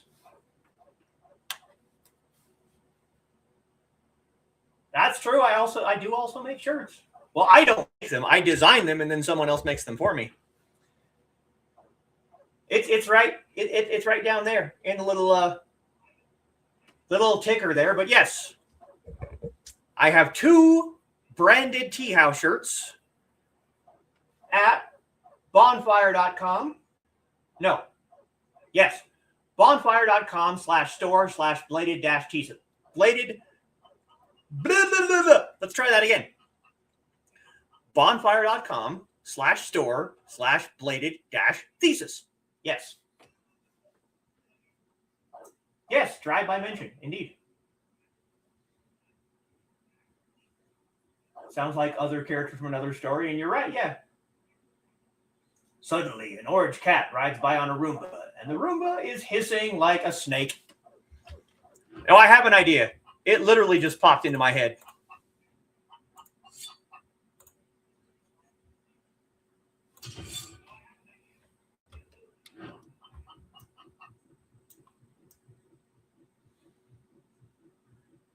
All right, we are now level 90, so now we go back to Nanchang and see if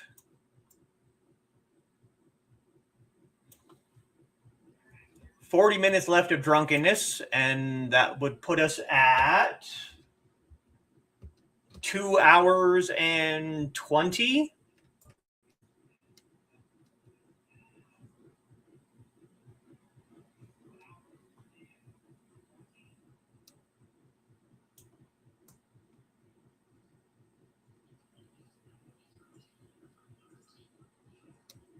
Let's go back to Tianjin, see if we have any quests back there.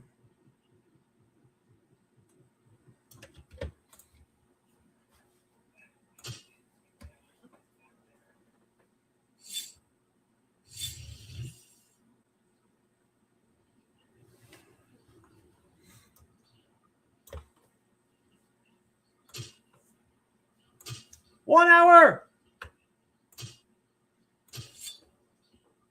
No, there's nothing in Tianjin.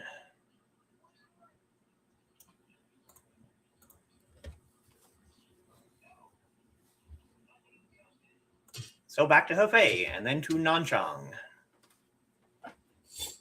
Supposed to be level 95 for Nanchang, so we might have some orange levels, maybe.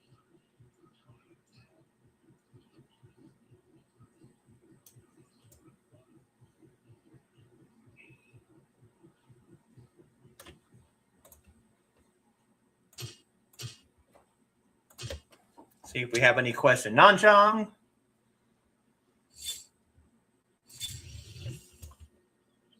Hey, look! That's an orange. It's a dark orange, but it's an orange. So that means we come this way. These guys are still reds. But maybe at the very entrance of Nanchang, we might have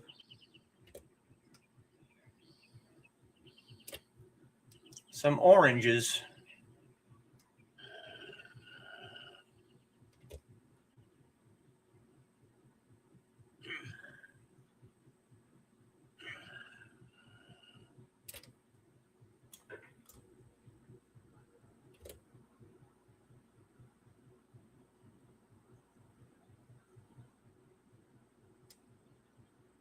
Well, what the hell?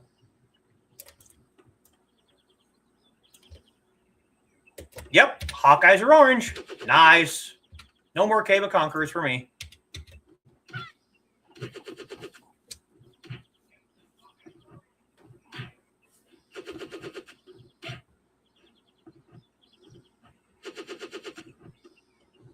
Apocalypse Donut.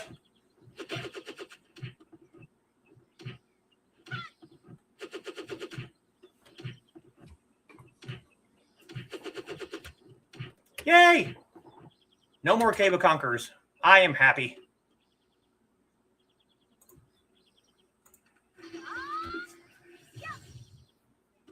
.59%. Wow, dude.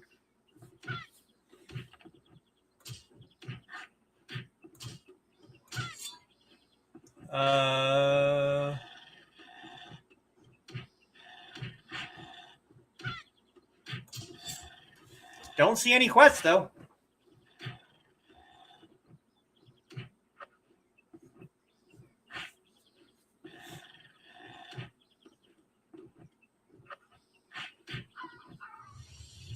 Oh, damn. That's a lot of stuff.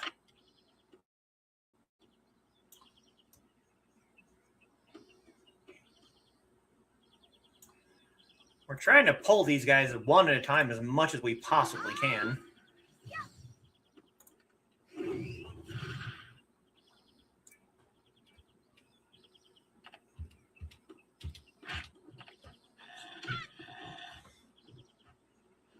.66% durability of the gloves.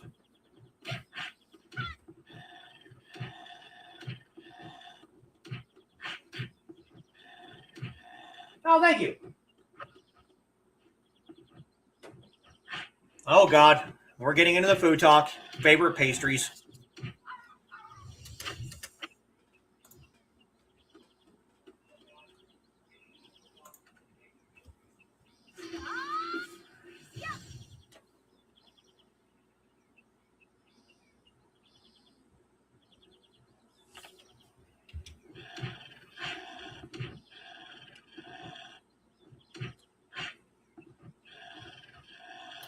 I will have to check that link later, since we can't click links in StreamYard,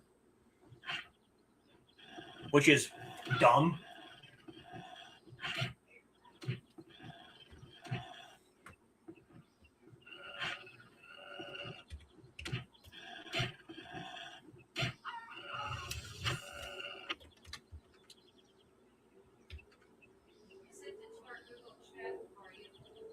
Well, thank you, babe. Hey, I can level up my one heal here. What are we at? 45.7%.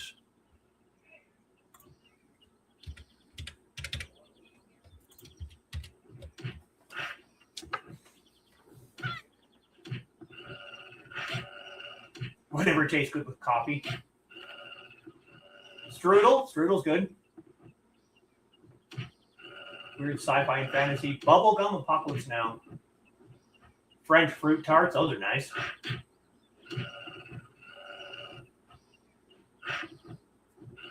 European market. Oh, fresh ones? Oh, boy.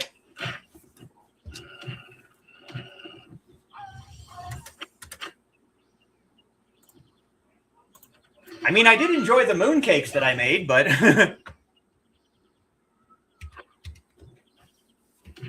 That would be unfair to pick my own now, wouldn't it?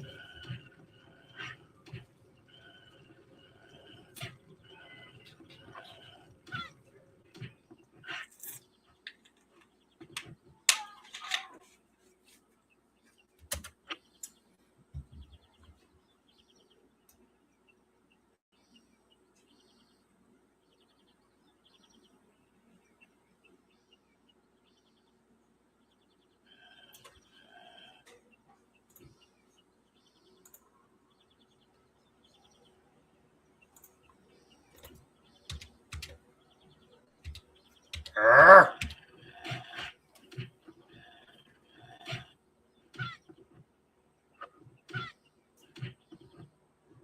Fresh macaroons? Hell yeah. Stuff myself so you can't affect me. Not the green room. Oh, Dan, I hate killing these things. The wolves and the foxes, I hate it. I despise it.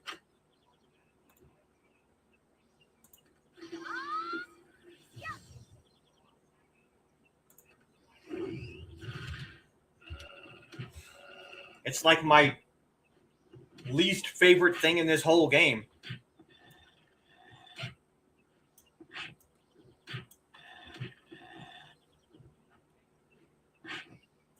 If we can make it to level 91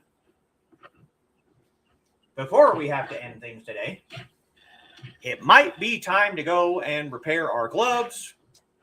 Even if we can't make it to level 91, I will have to keep a very close eye on those durability, because I think I've never had a weapon fully break before. I think if they break, like break, like durability 0, I think they might be gone. Hold still so I can stab you. Yes. I hope those are happy tears, bro. Are those happy tissues or sad tissues? Name that movie.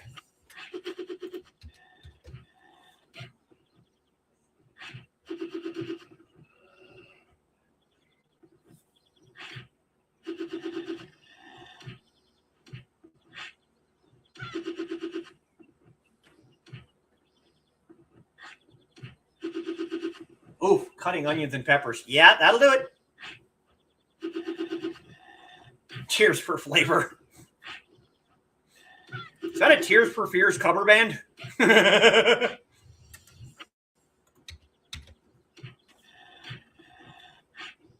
No. Tears for Flavor is the name of a restaurant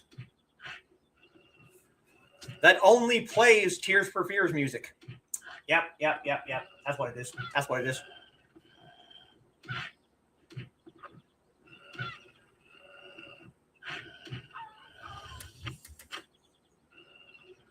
Woo! We're a whole 6.5% into the next level.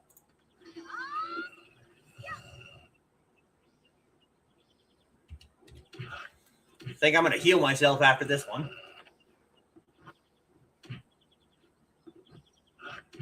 Tears of my readers. I don't think... Hold on, let me think about this for a second.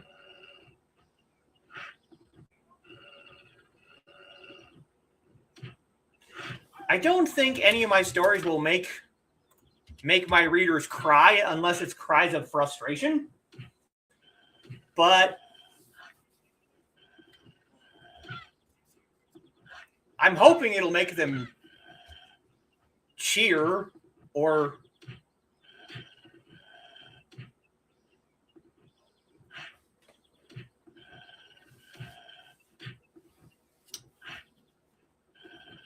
oh yeah, Lori. Dawn told me friggin' months ago that I should get a hold of her for an episode of Tea Time too, because I guess she's also a martial artist, but I'm shy, man. Come on. Reach out to someone that I've literally never spoken to before and be like, hey, I have a YouTube channel and I interview people and would you like to... Actually, no, I can't say that because I've done that about a dozen times so far now.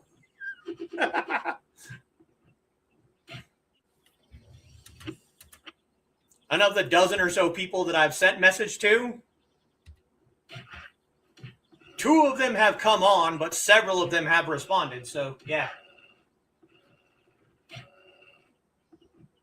Publisher takes a year to get... Yeah. Smashes pumpkins with weapons? Nice.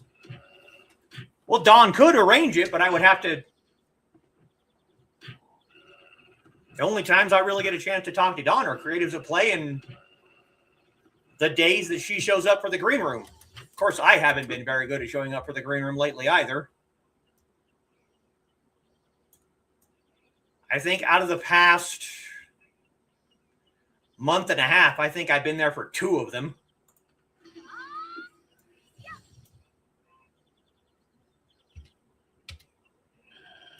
And I left early on last Friday.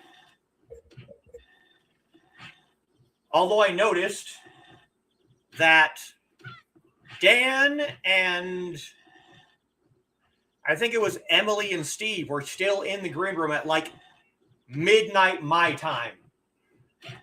You guys were having a powwow or something, man.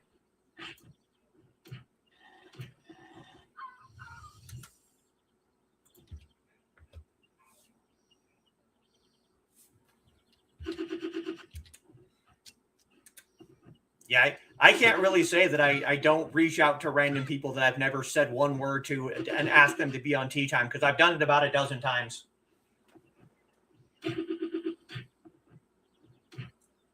Oh, I know you don't take attendance, but I kind of assume, which you can absolutely correct me if I'm wrong, but I kind of assume that that it is noticed when people aren't there. And I don't mean just me. Because like I said a little while ago, I have noticed that I haven't seen Sarah in a while. And she hasn't been on Finch in at least a week or a week and a half. So I think that you notice when people aren't around, and especially when people don't let you know beforehand when they're not going to be around. Like, I don't know if Foxy or I will be there next Friday because she's going in to possibly get diagnosed for EDS on the 2nd, which is next Friday. So I don't know if after going upstate and going through all that crap, if we'll be able to be in the green room that night. So yes, it's still the Friday. I know, 1st, 2nd, whatever. Steve left Emily to be unsupervised. Yeah. Oh, I'm sure you notice when people don't talk. You will forever be a therapist. Whether you're retired or not, you're still going to notice the things that, like, you've been trained to notice.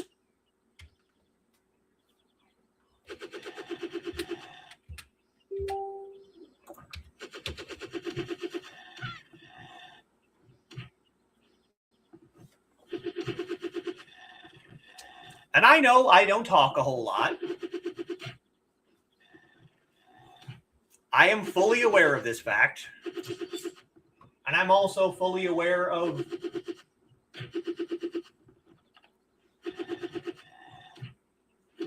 when I do add to the conversation, it's actually like adding to the conversation. I'm not just talking just to talk.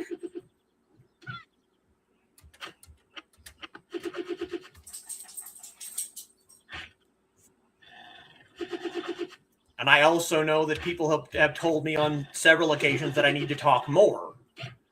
And I'm working on that. I am. Yeah. I am a little concerned about Sarah.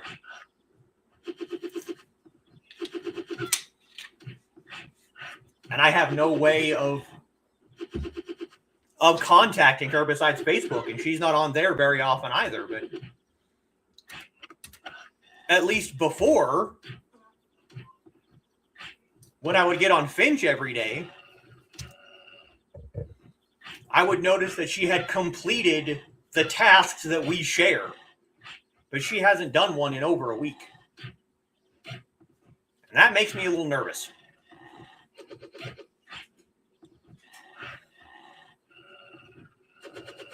I also noticed that, yeah, she usually does spam Finch. I also noticed that when Dawn doesn't show up, but I understand Dawn not showing up, especially now with everything going on with her and Ted. And even if he's done with treatment, she still doesn't necessarily have the necessary spoons for my streams, and I don't hold that against her at all.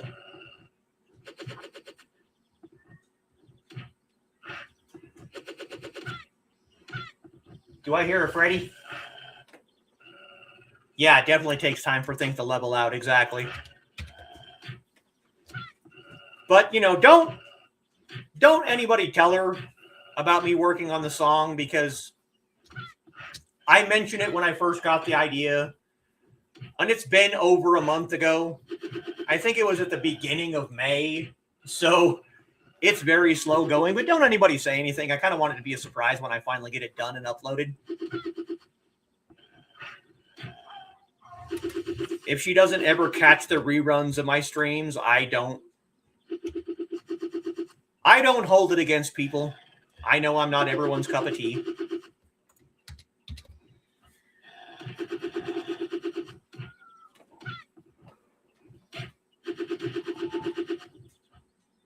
April 12th? About 8 days ago. Yeah, that's...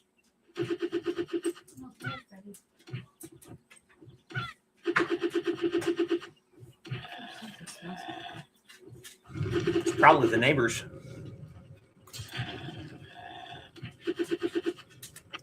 I swear I heard a cat.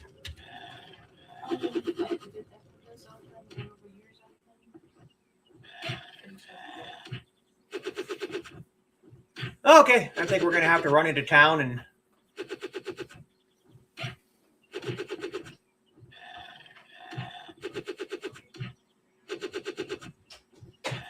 It definitely takes all kinds to make a world, that's true.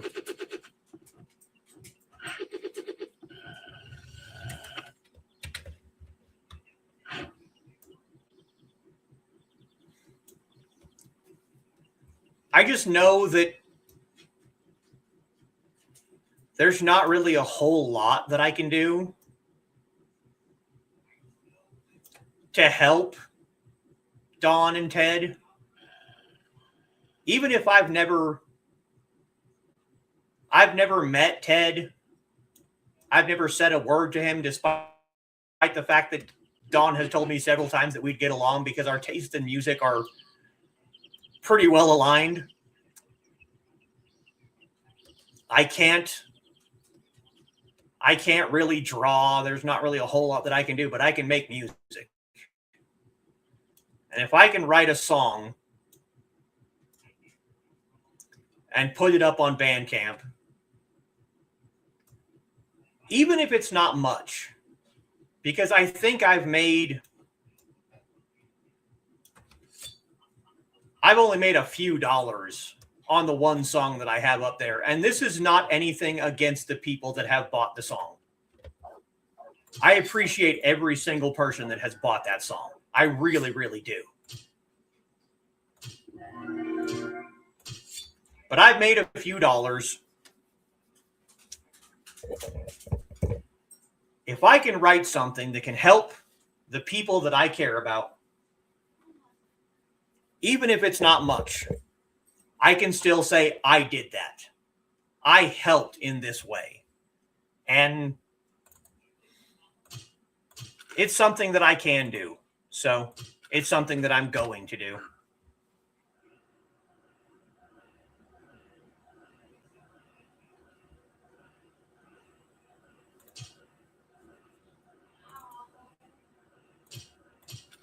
No owls.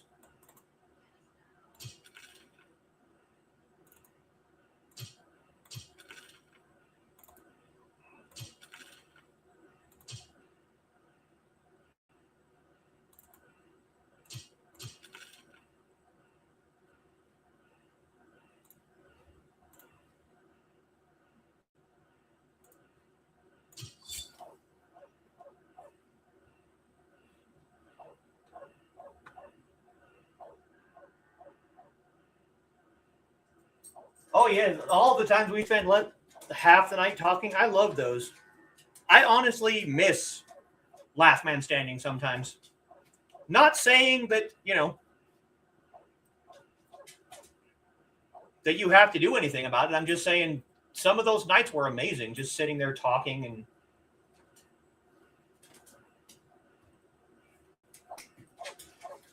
Ted likes it when people don't talk to him. Yeah.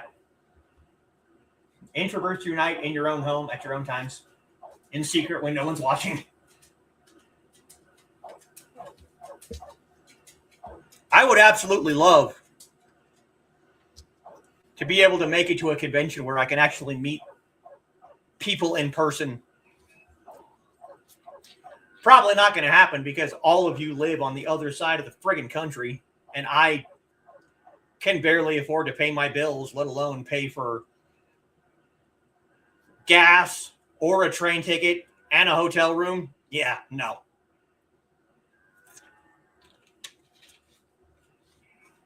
But if anybody ever wanted to come this way, I got the hookup. My aunt works for a local hotel. I can get discount hotel rooms for people, man. I can take you around my tiny ass little mountain town and show you all the places that I've screwed up in my life.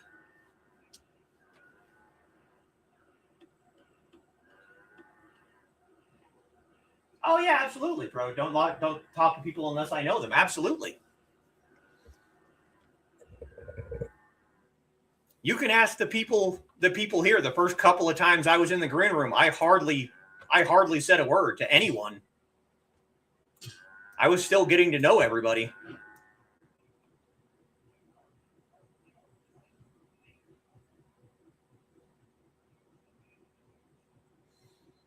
That's why I'm not one of those people that has, 1,000 followers on social media or 1,000 friends on Facebook. No, that's not me.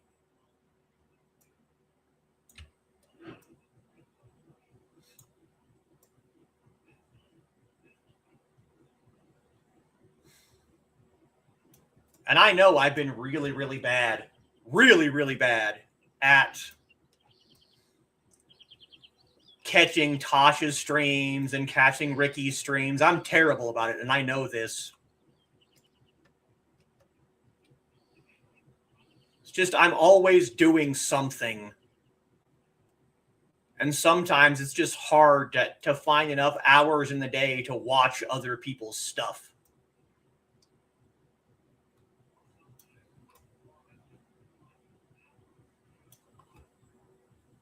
And I realize that, not watching other people's stuff makes them not want to watch my stuff. I'm fully aware of that fact, but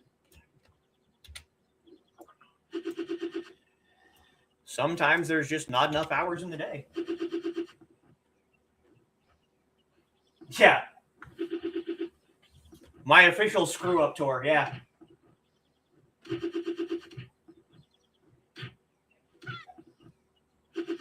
I know the green room's always open. It's true.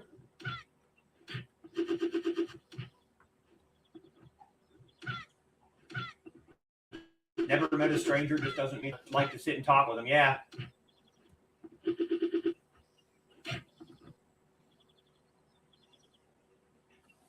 Oh, I'm sure people have told you you're intimidating, Donna. I've told Foxy that she's intimidating, and she's like, I'm not intimidating. Yes, you are. You are. Who are you and what have you done with Donna? Spoke again in the parking lot. Nice. Yeah, see. Told I'm intimidating, don't know why. Because you are. Strangers also open up to Foxy. It happens all the time.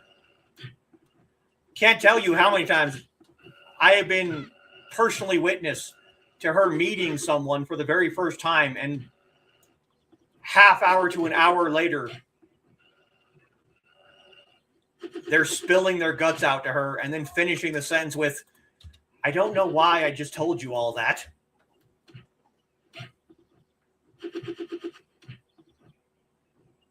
Yeah. So many things about strangers. Exactly.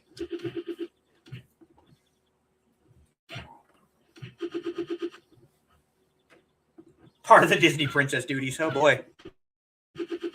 Hey, wait a minute. If she's a Disney princess, does that mean I can lock her up in a tower?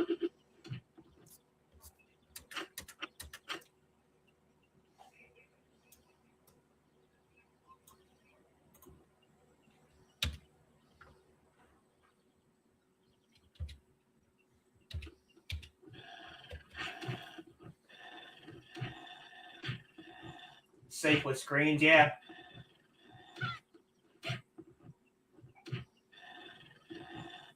She would fall out.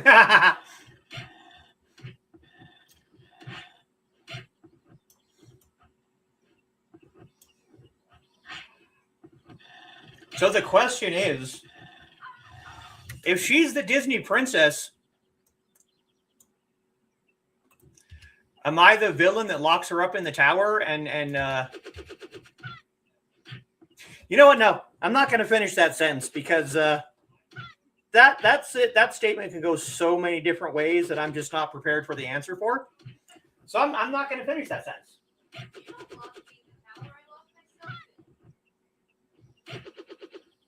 Resting serial killer face. Like I said, I'm not going to finish that sentence because that could so very much go green room. Yep, have to tie her up good. Yep, I know. Some women like it, and she's one of them. And so is Kitty, but she's not here, so we're not going to talk about that.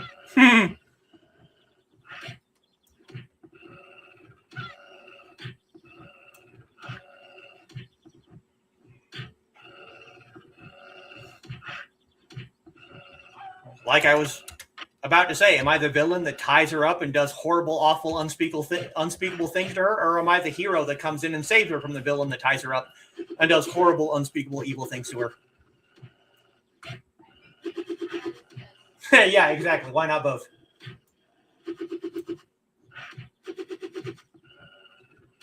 Dr. Jekyll and Mr. Horny.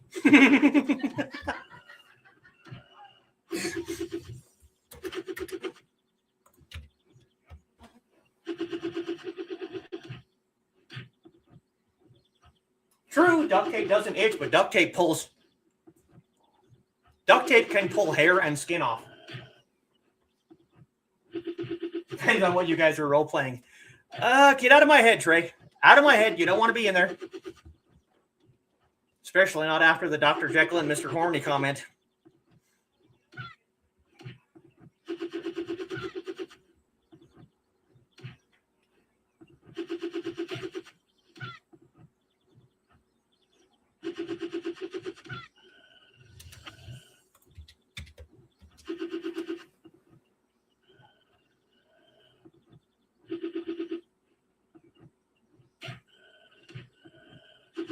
The hero that comes in does horrible, unspeakable. Yeah, exactly.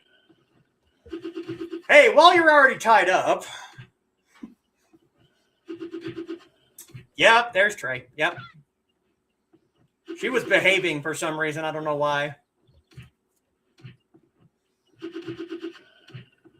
I always make sure when I set up these streams, you know, you set them up in StreamYard and then hop over to YouTube and there's a button that asks if this is safe for children. And I always mark the box that says no.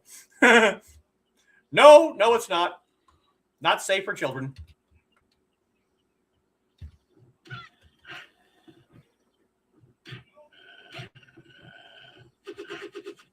If you're not traveling in pieces of subconscious, please keep your arms and legs inside the ride at all times. And watch for sharp objects. And for the love of God, whatever you do, don't open the red door.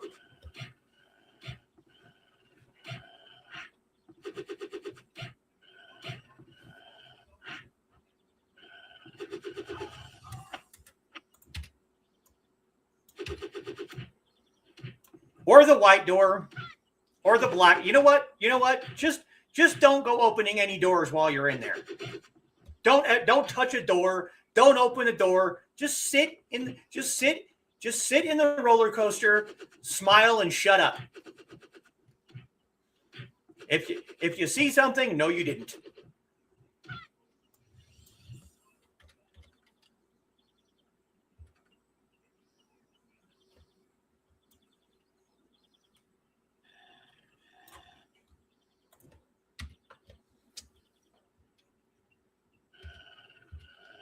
You may walk along the road and you may meet a man, and that man may be wearing a hat.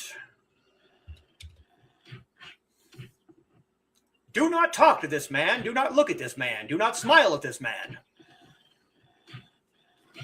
Whatever you do, ignore him.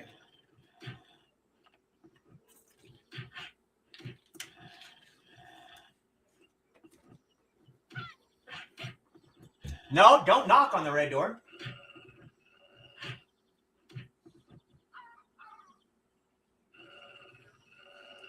Everyone who comes off the ride has white hair. Yeah.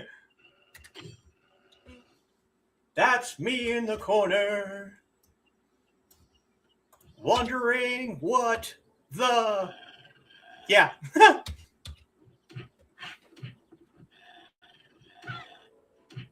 We will never be safe for children. Yeah.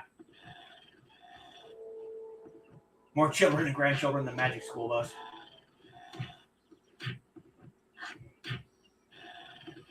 Oof. Ouch. Well, when I get the second song finished, Joe, you absolutely, obviously have my permission to add it to the music stream as well.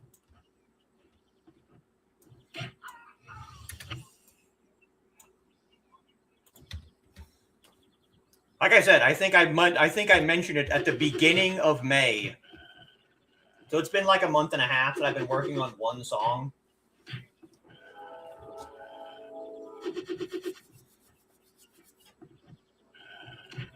I'm not awesome like Dan. I can't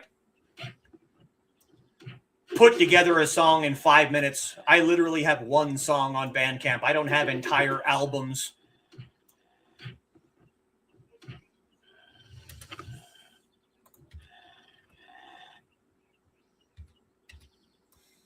I was also actually working on writing a song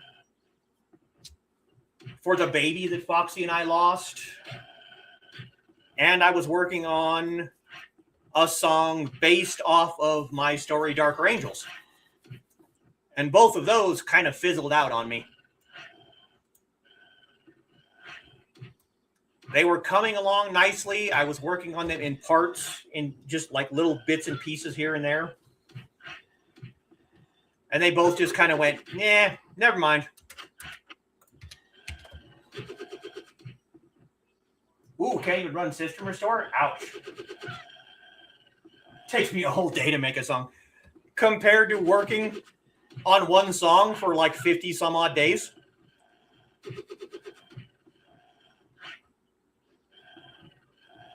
Oh, yeah, I know inspiration can be like that. Like I said, I've been working on the Shifter story for like 10 years.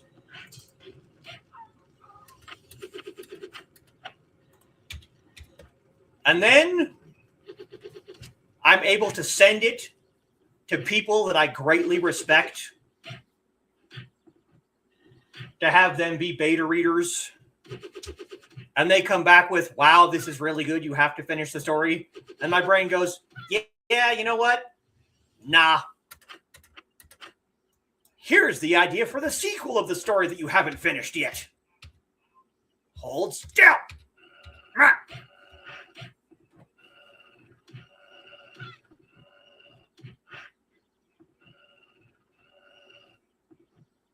Oh, I know I'm just learning. I'm picking up guitar for the first time since my teen years and learning gujin for the very first time. But the thing is, if you can play a guitar, you can play a gujin. Here's the biggest difference between the two of them.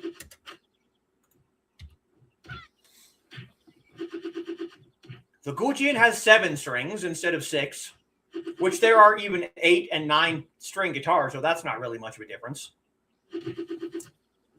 Gujins don't have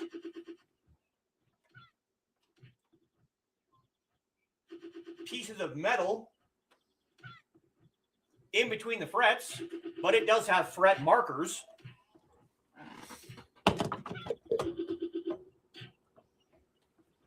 And it's tuned differently. That's pretty much it. If you can play a guitar, if you can play a ukulele, if you can play anything with strings, you can probably play a gujin. You're not going to find a capo big enough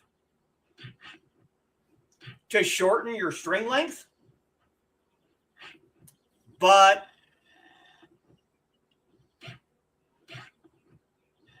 and the tuning pegs are incredibly tight once you start getting to the proper tuning. But other than that, if you can play strings, you can play gujin.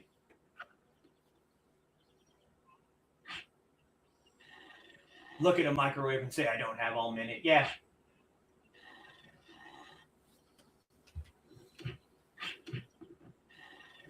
I do play unusual instruments. It's true. As individual as the weapons he buys. I used to be the kind of person that as long as it was sharp and pointy, I would buy it. But then as I got more discerning and learned more Chinese swordsmanship, learned more Chinese history, I started becoming a lot more particular about the weapons that I buy. I would still very much like to own a Chinese style drum because, like I said, I have a bodhran. It's in the other room.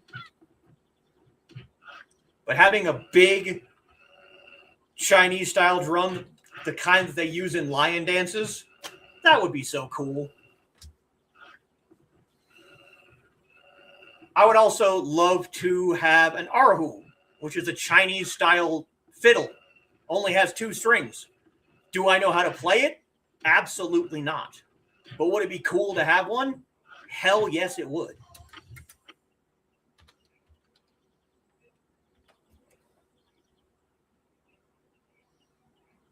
Ooh, preferred length of bow staff. For what? What are we using it for? Because that makes a difference. Are we using it for staff work? Then the answer is eyebrow height. Standing straight up, the tip of the staff has to reach from my eyebrow to the ground.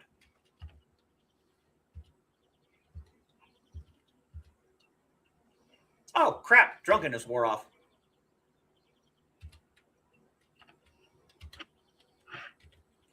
If I'm doing spear work, then that's... Ooh, for me. Oh, God. I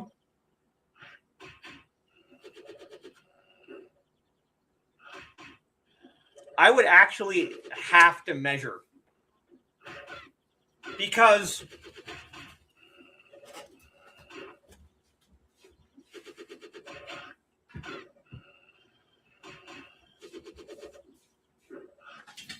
this right here reaches to my bottom lip almost. And this is a broom handle with a small extension on the top that I'm using for my spearhead. I'm going to attach my spearhead to that. So this one is actually short.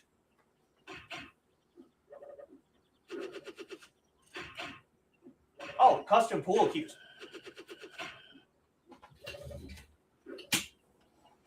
That's very cool, bro. That's very cool. Yeah, this is actually kind of short because it only reaches to my bottom lip. But once I add this to the end of it,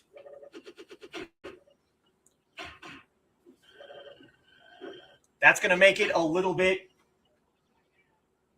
yes, I know, very, very much green room.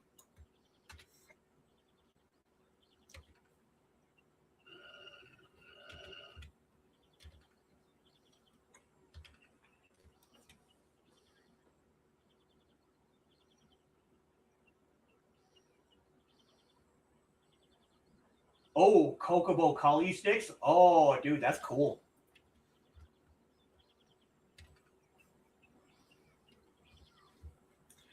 I almost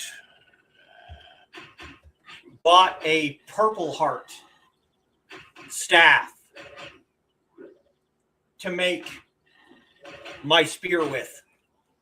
The only reason I didn't is because it was crazy expensive. But I love Purple Heart. I love cherry wood.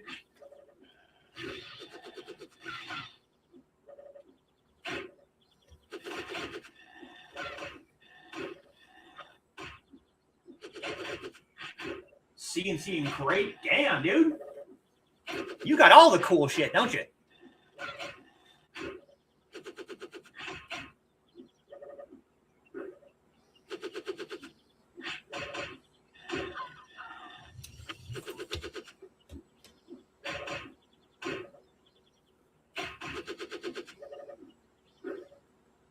Foxy makes jewelry and also now crochets. Oh, Purple Heart's beautiful.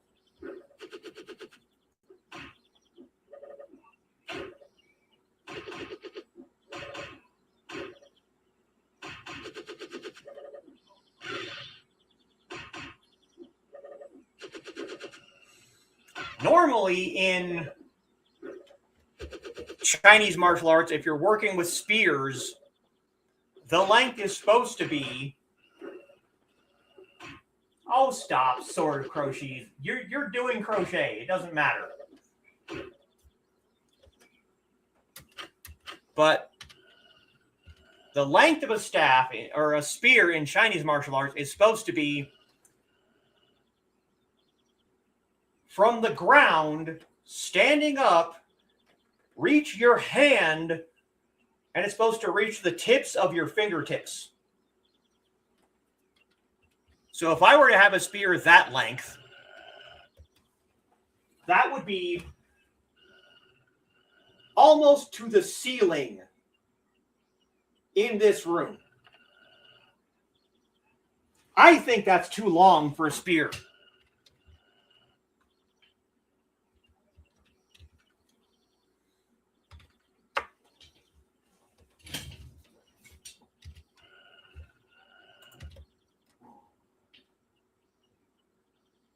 Ooh, red carved cedar. Hell yeah.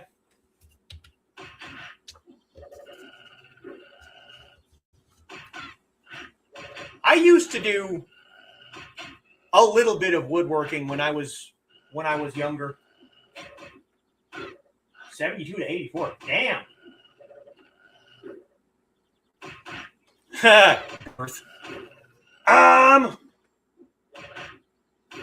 That I might actually be able to measure.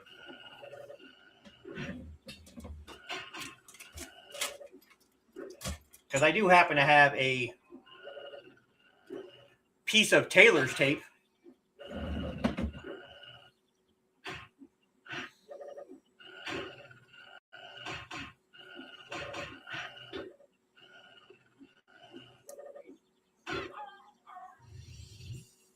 Black Jade statue.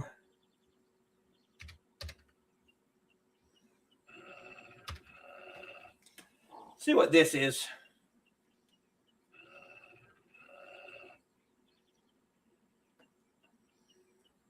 That's about 3 inches.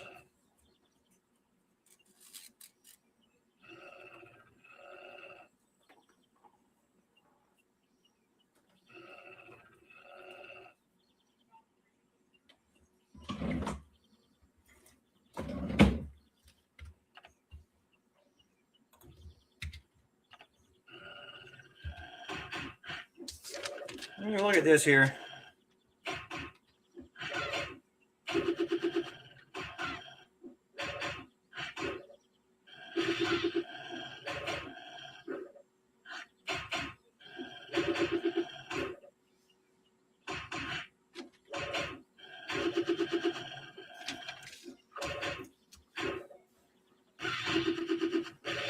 About an inch diameter, yeah.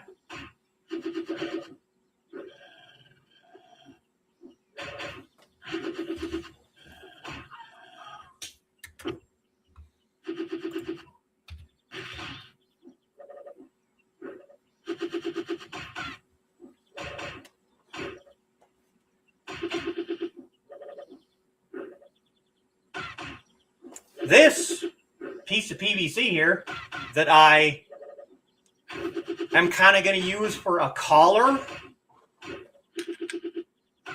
on the bottom of the spearhead is 3/4 inch diameter PVC.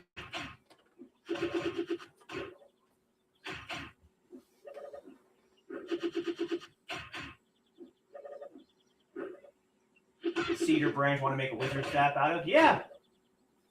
Shave the bark off. Yeah, definitely do that first. That one in there made herself a wizard staff before I even met her. It's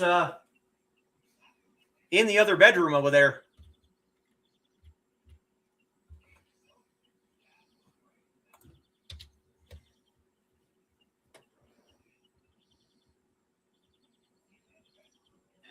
Yep, she already mentioned it, so yeah, go ahead and grab it for a second.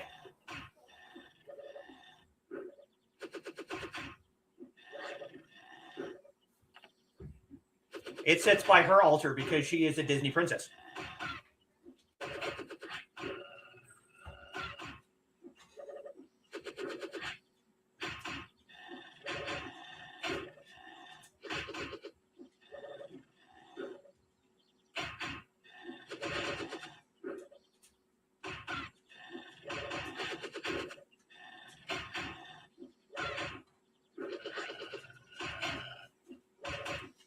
Here, hold on.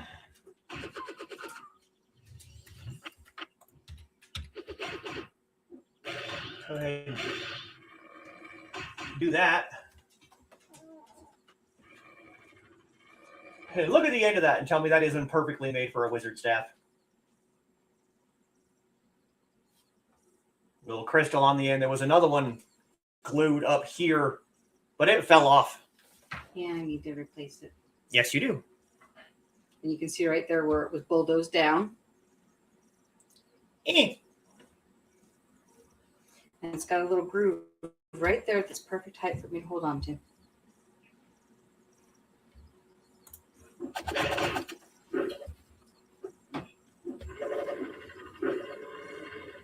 Hours shaving this thing. Linux still boots? Okay. Can't remember the password. Yeah. Exactly. It's perfect for a wizard staff. It's got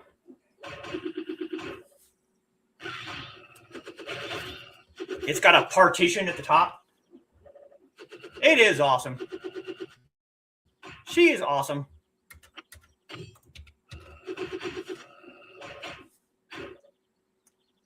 But yeah, I did some minor woodworking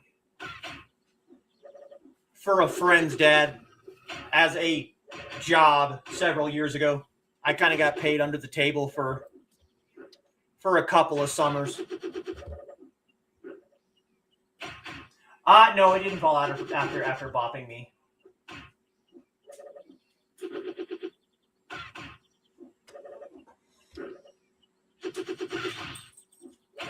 I wouldn't put it past her, but no.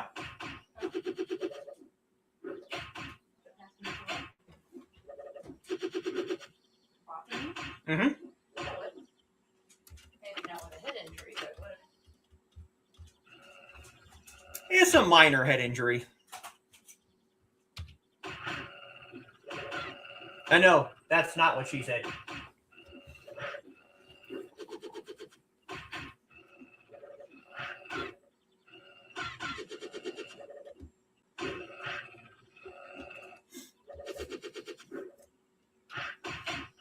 So, Pro, since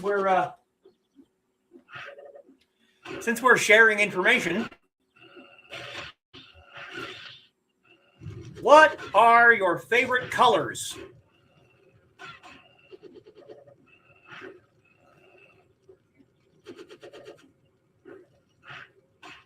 One or two, or yeah, one or two.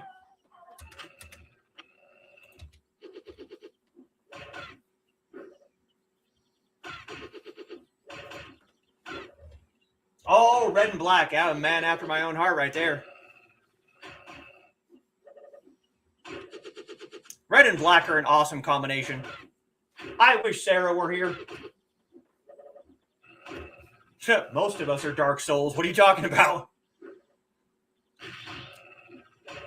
If you look up the term gallows humor in the dictionary, it's just a group picture of the green room. That was my.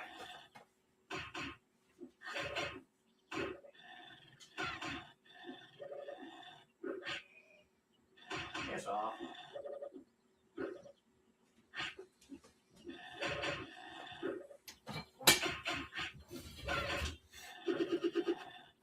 Be me and Pro and Sarah just sitting back with our little dark gothic hearts. Before I met Foxy, my entire wardrobe was black and dark shades of red. That was the only color that I owned. I don't think Pro is in the humor group. We can definitely fix that.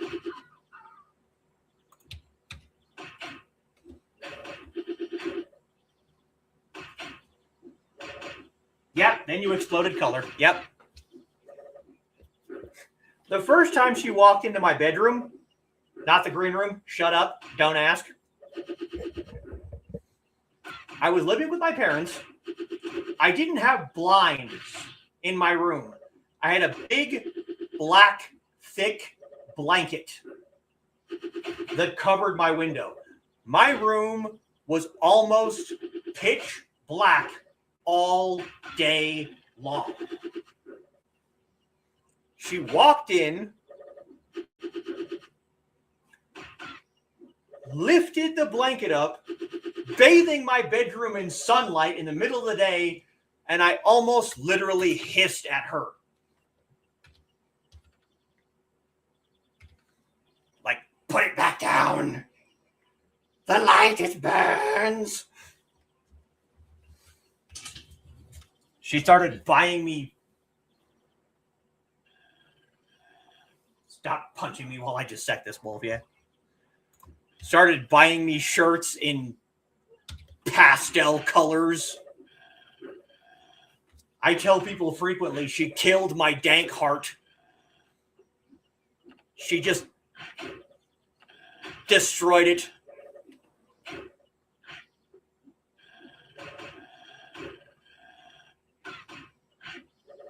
I have been told that. I've been told that I look good in colors. I did not know that's how Prince's room was. I know a few things about Prince.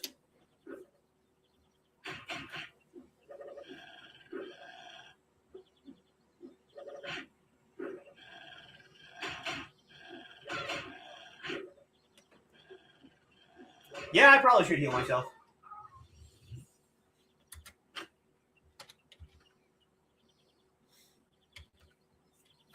I'm wearing a kind of red and black right now. I have black jeans on and my kind of a purplish red shirt that I absolutely love.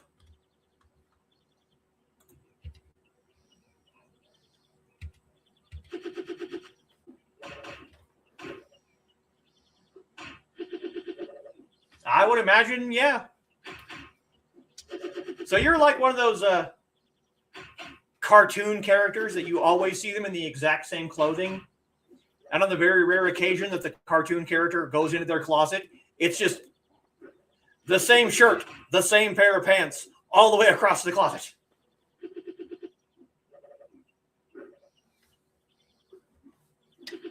Oh yeah, I love doing the woodworking that I did all those summers ago. I was making cabinet doors. So, okay, I was assisting with making cabinet doors.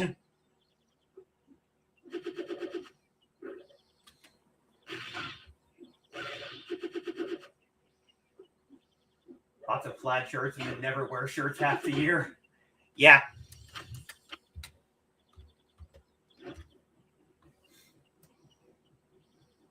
It's like a friend of mine that hates wearing pants.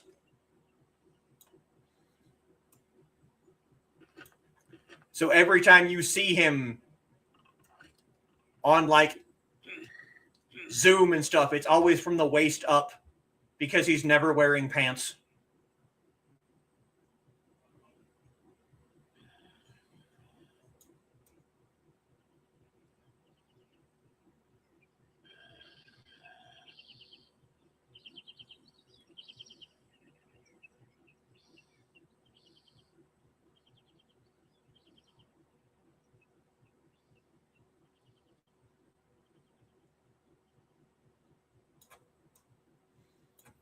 You know, you watch The Simpsons, and you were like, why does Homer always wear blue pants and a white shirt?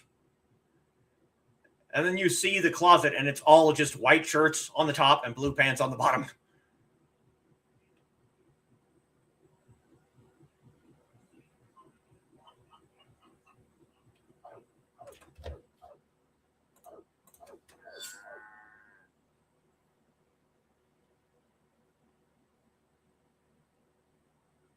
Yeah, you do have some embroidery. You did the embroidery on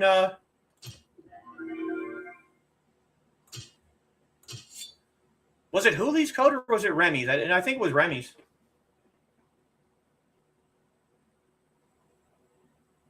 Embroidery machine, yeah.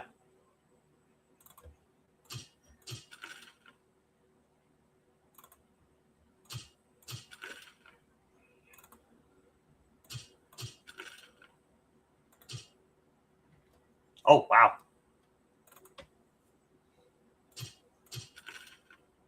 Golden thread, ambrosia. Yeah, no thank you to the heavy cudgel.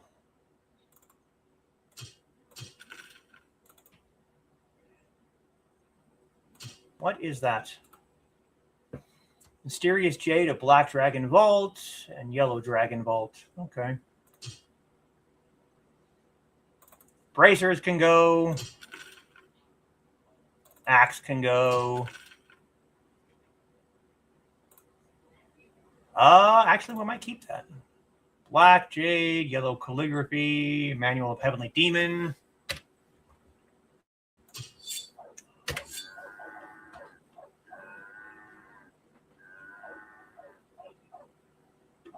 Oh, I have all black socks. Absolutely. Threatening to buy a boat. Air is cooler over lake. This is absolutely true.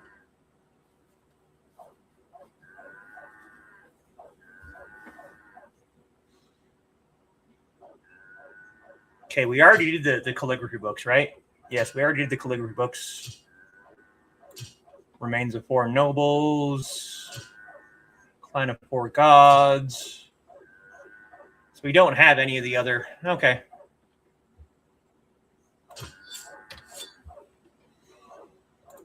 So we already got, we can sell that one. Black and blue jade, I think we can also save. Or not save, but sell, because I think I already have black and blue in my storage. My storage is black and blue.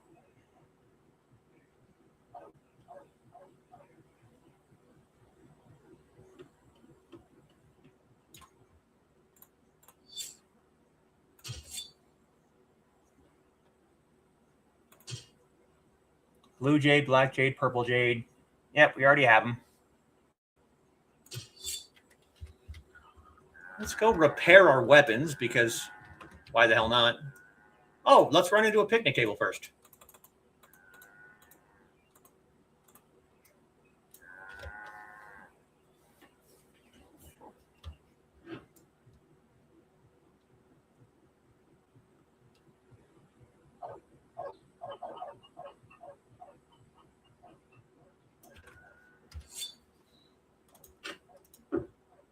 Go ahead and repair our weapons.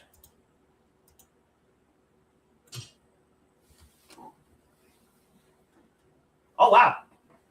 Only got 12 minutes left. I didn't realize time had gone past that quickly. Let's see what this one looks like.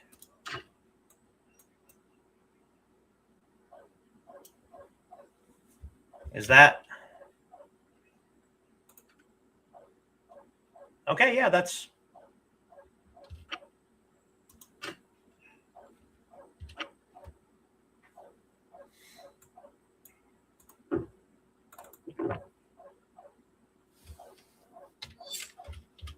New staff.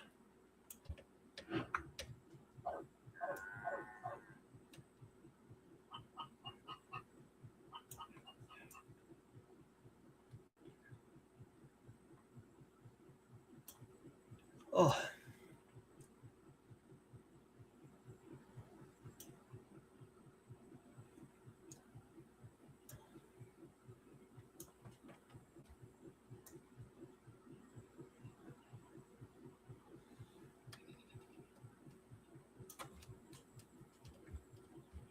But yes, Carl, I would very much love to hear a therapist's opinion on the movie A Beautiful Mind. So, if you ever run out of topics for your Sunday show, that would be something that I would be very interested in.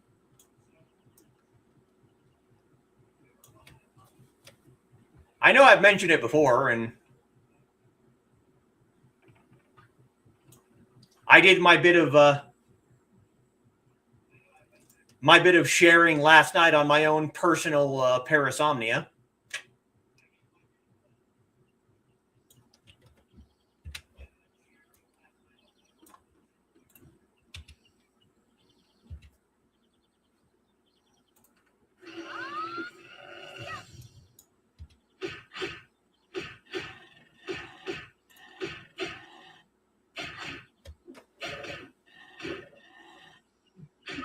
Yes, please do go find it. I own it on DVD. I don't know if like Netflix or Amazon Prime have it. I have no idea.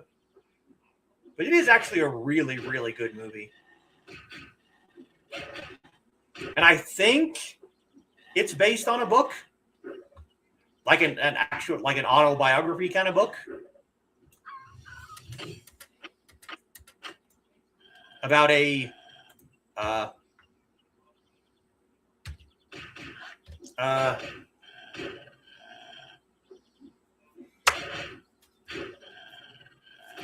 an award-winning mathematician by the name of John Nash.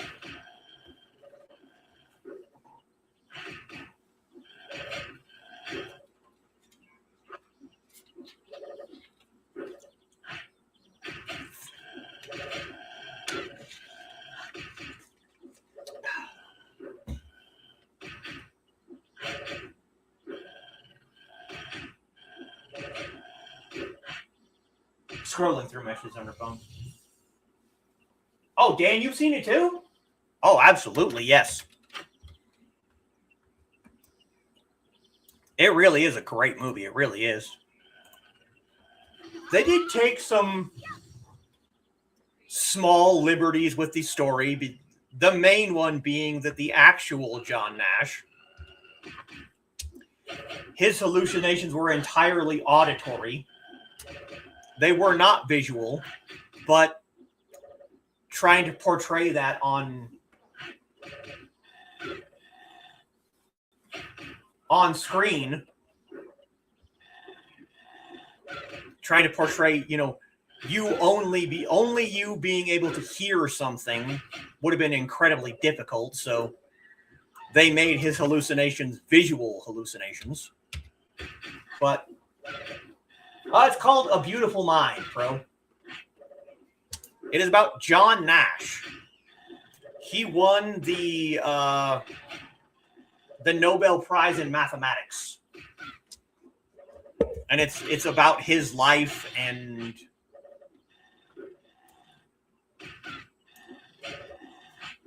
dealing with schizophrenia. I think it was schizophrenia. It is a great movie. Russell Crowe.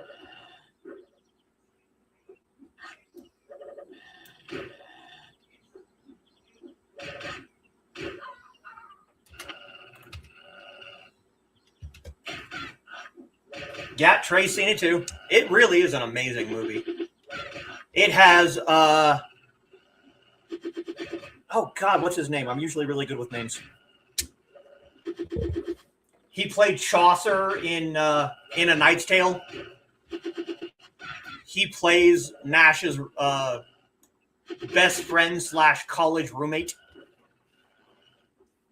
God, what the hell is his name? Ah! Yes, Russell Crowe not killing people. Yes.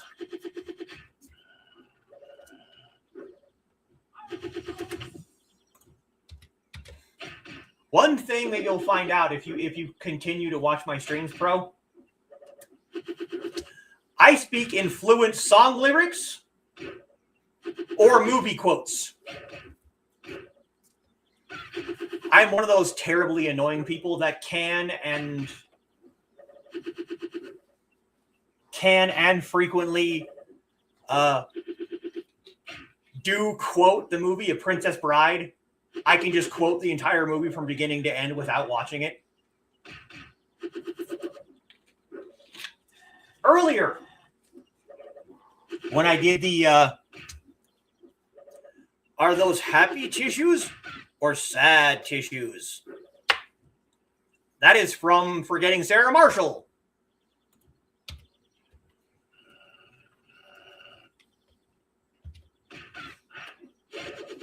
Yeah, see? She knows. You seem a decent fellow. I hate to kill you. You seem a decent fellow. I hate to die.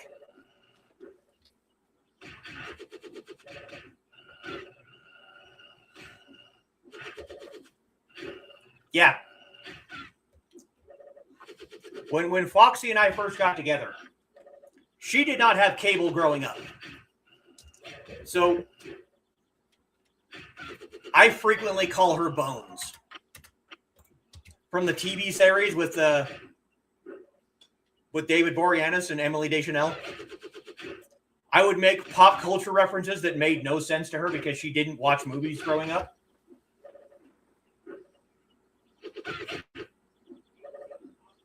Oh, God, you have to ask me that, Dan, because I know the movie you're talking about. Virtuosity. Has Denzel Washington in it. Yes. Sid 6.7. Yep.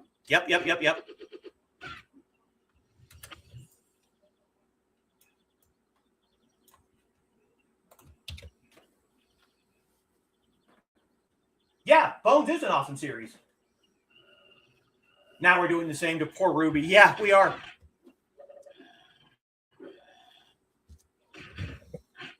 Yeah, I call her Bones because I'll make pop culture references to her, and she would literally do the, I have no idea what that means.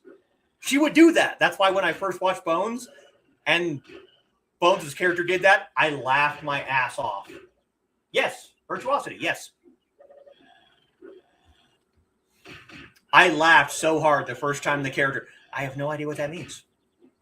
I have a Xbox Connect above my TV over here.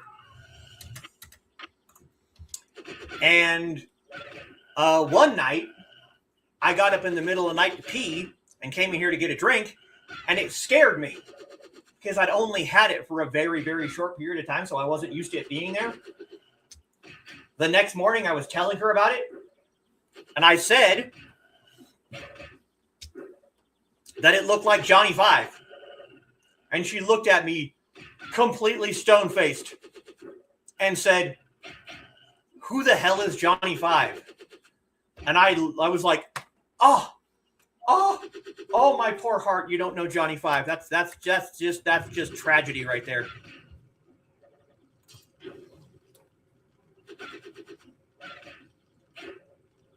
Oh yeah, Angel, absolutely, David Boreanaz. I always said it was a missed opportunity in Bones to have David Boreanaz show up on a Halloween episode dressed as Angel. And then when they ask him about the costume, he just goes, "Oh, this old thing? I haven't worn this in years. I'm surprised it still fits." That was such a missed opportunity. They even could have had Sarah Michelle Gellar show up as like, yes, see, that would have been so cool. Speaking of Buffy, I was watching a quote-unquote debate over the weekend on YouTube for Best Superhero. And goddamn Buffy lost to Aang the Last Airbender. Give me a break, dude. Buffy absolutely should have slaughtered that thing. Buffy is the best superhero. Especially when you compare it to Aang, Omni-Man, Superman, and Moomin Rider, whoever the hell that is. Buffy should have crushed that competition. Yes, I do have opinions. Sergeant Pepper, yeah. You're damn right I have opinions.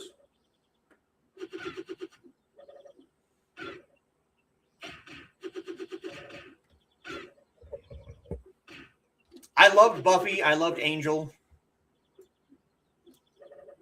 Firefly.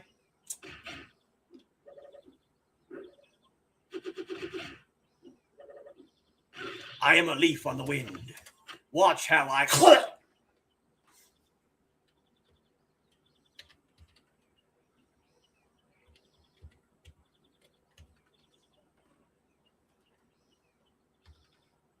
I know it amuses you.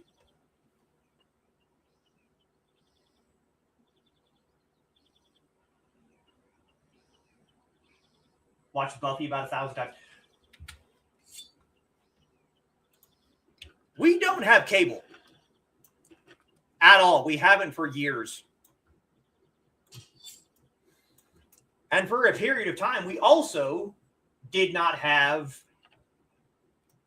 internet.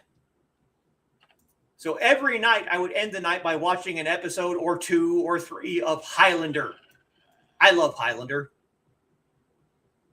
What's not to love? Sword fights in every single episode.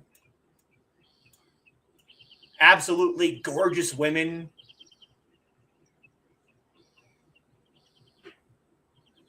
Just perfect.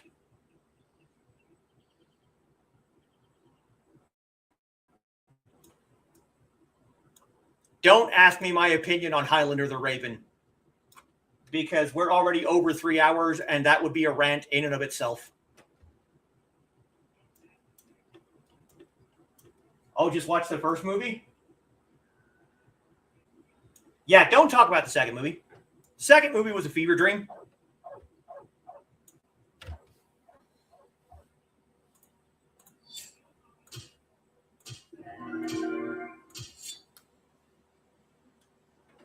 The second movie was absolutely insane. And I am very, very much looking forward to the remake, if for no other reason than, yeah, they're not aliens. There have been reports online that Dave Bautista has to train 3 hours every single day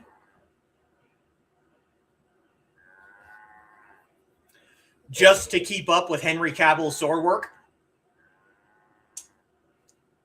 And again, since we were just talking about Russell Crowe is playing Ramirez in the remake. So there's that too.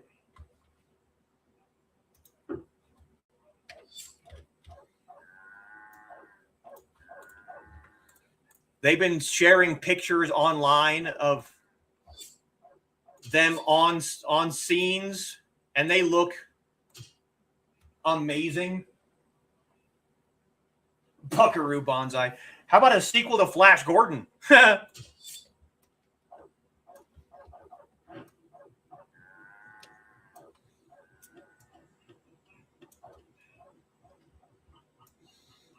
All right, we are over 3 hours, guys, and Foxy and I absolutely need to get us some dinner, so we're going to run our happy little ass back to Hefei, set up our stand, and wrap up for the day.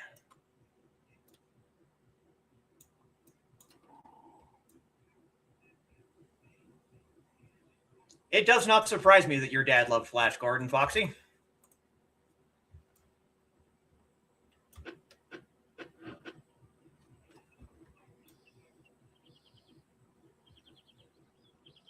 Flash Gordon.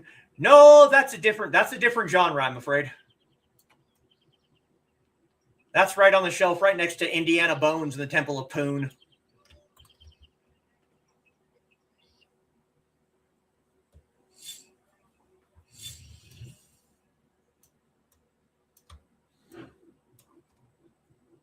Never got into Hercules or Xena, and I'm glad I didn't get into Hercules now because Kevin Sorbo's a piece of...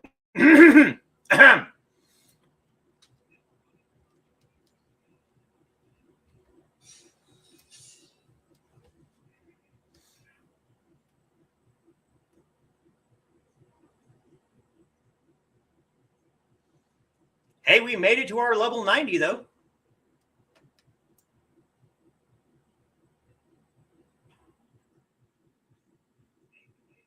Take our usual spot right here. Get our stand set up.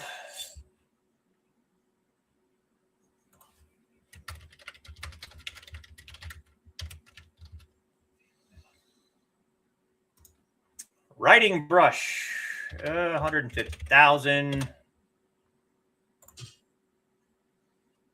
Yellow Book of Calligraphy, 200,000. Black Jade, 100,000. Blue Jade, 100,000.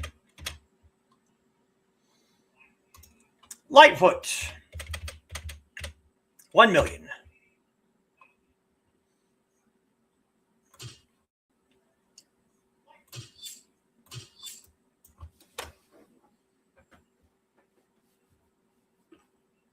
All right, good night, Carl.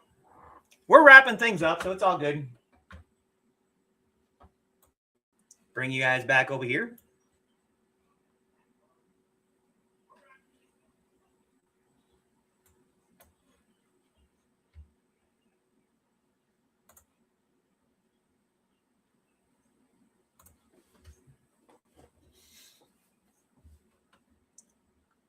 Watch Xena because Mom did, yeah.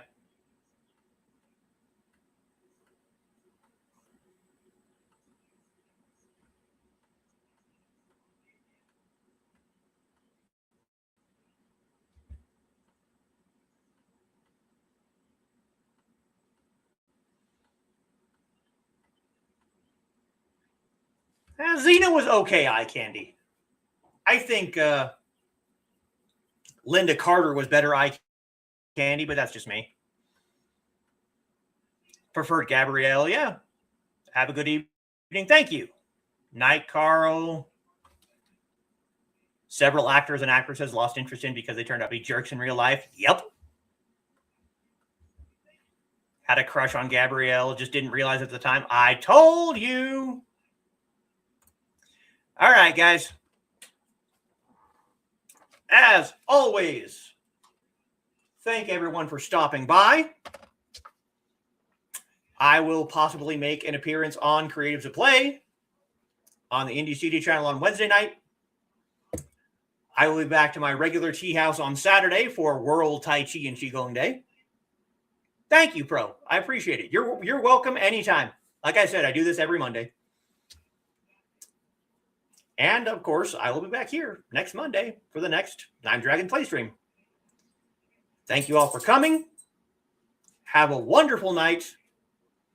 I'm glad I'm making your Mondays more fun.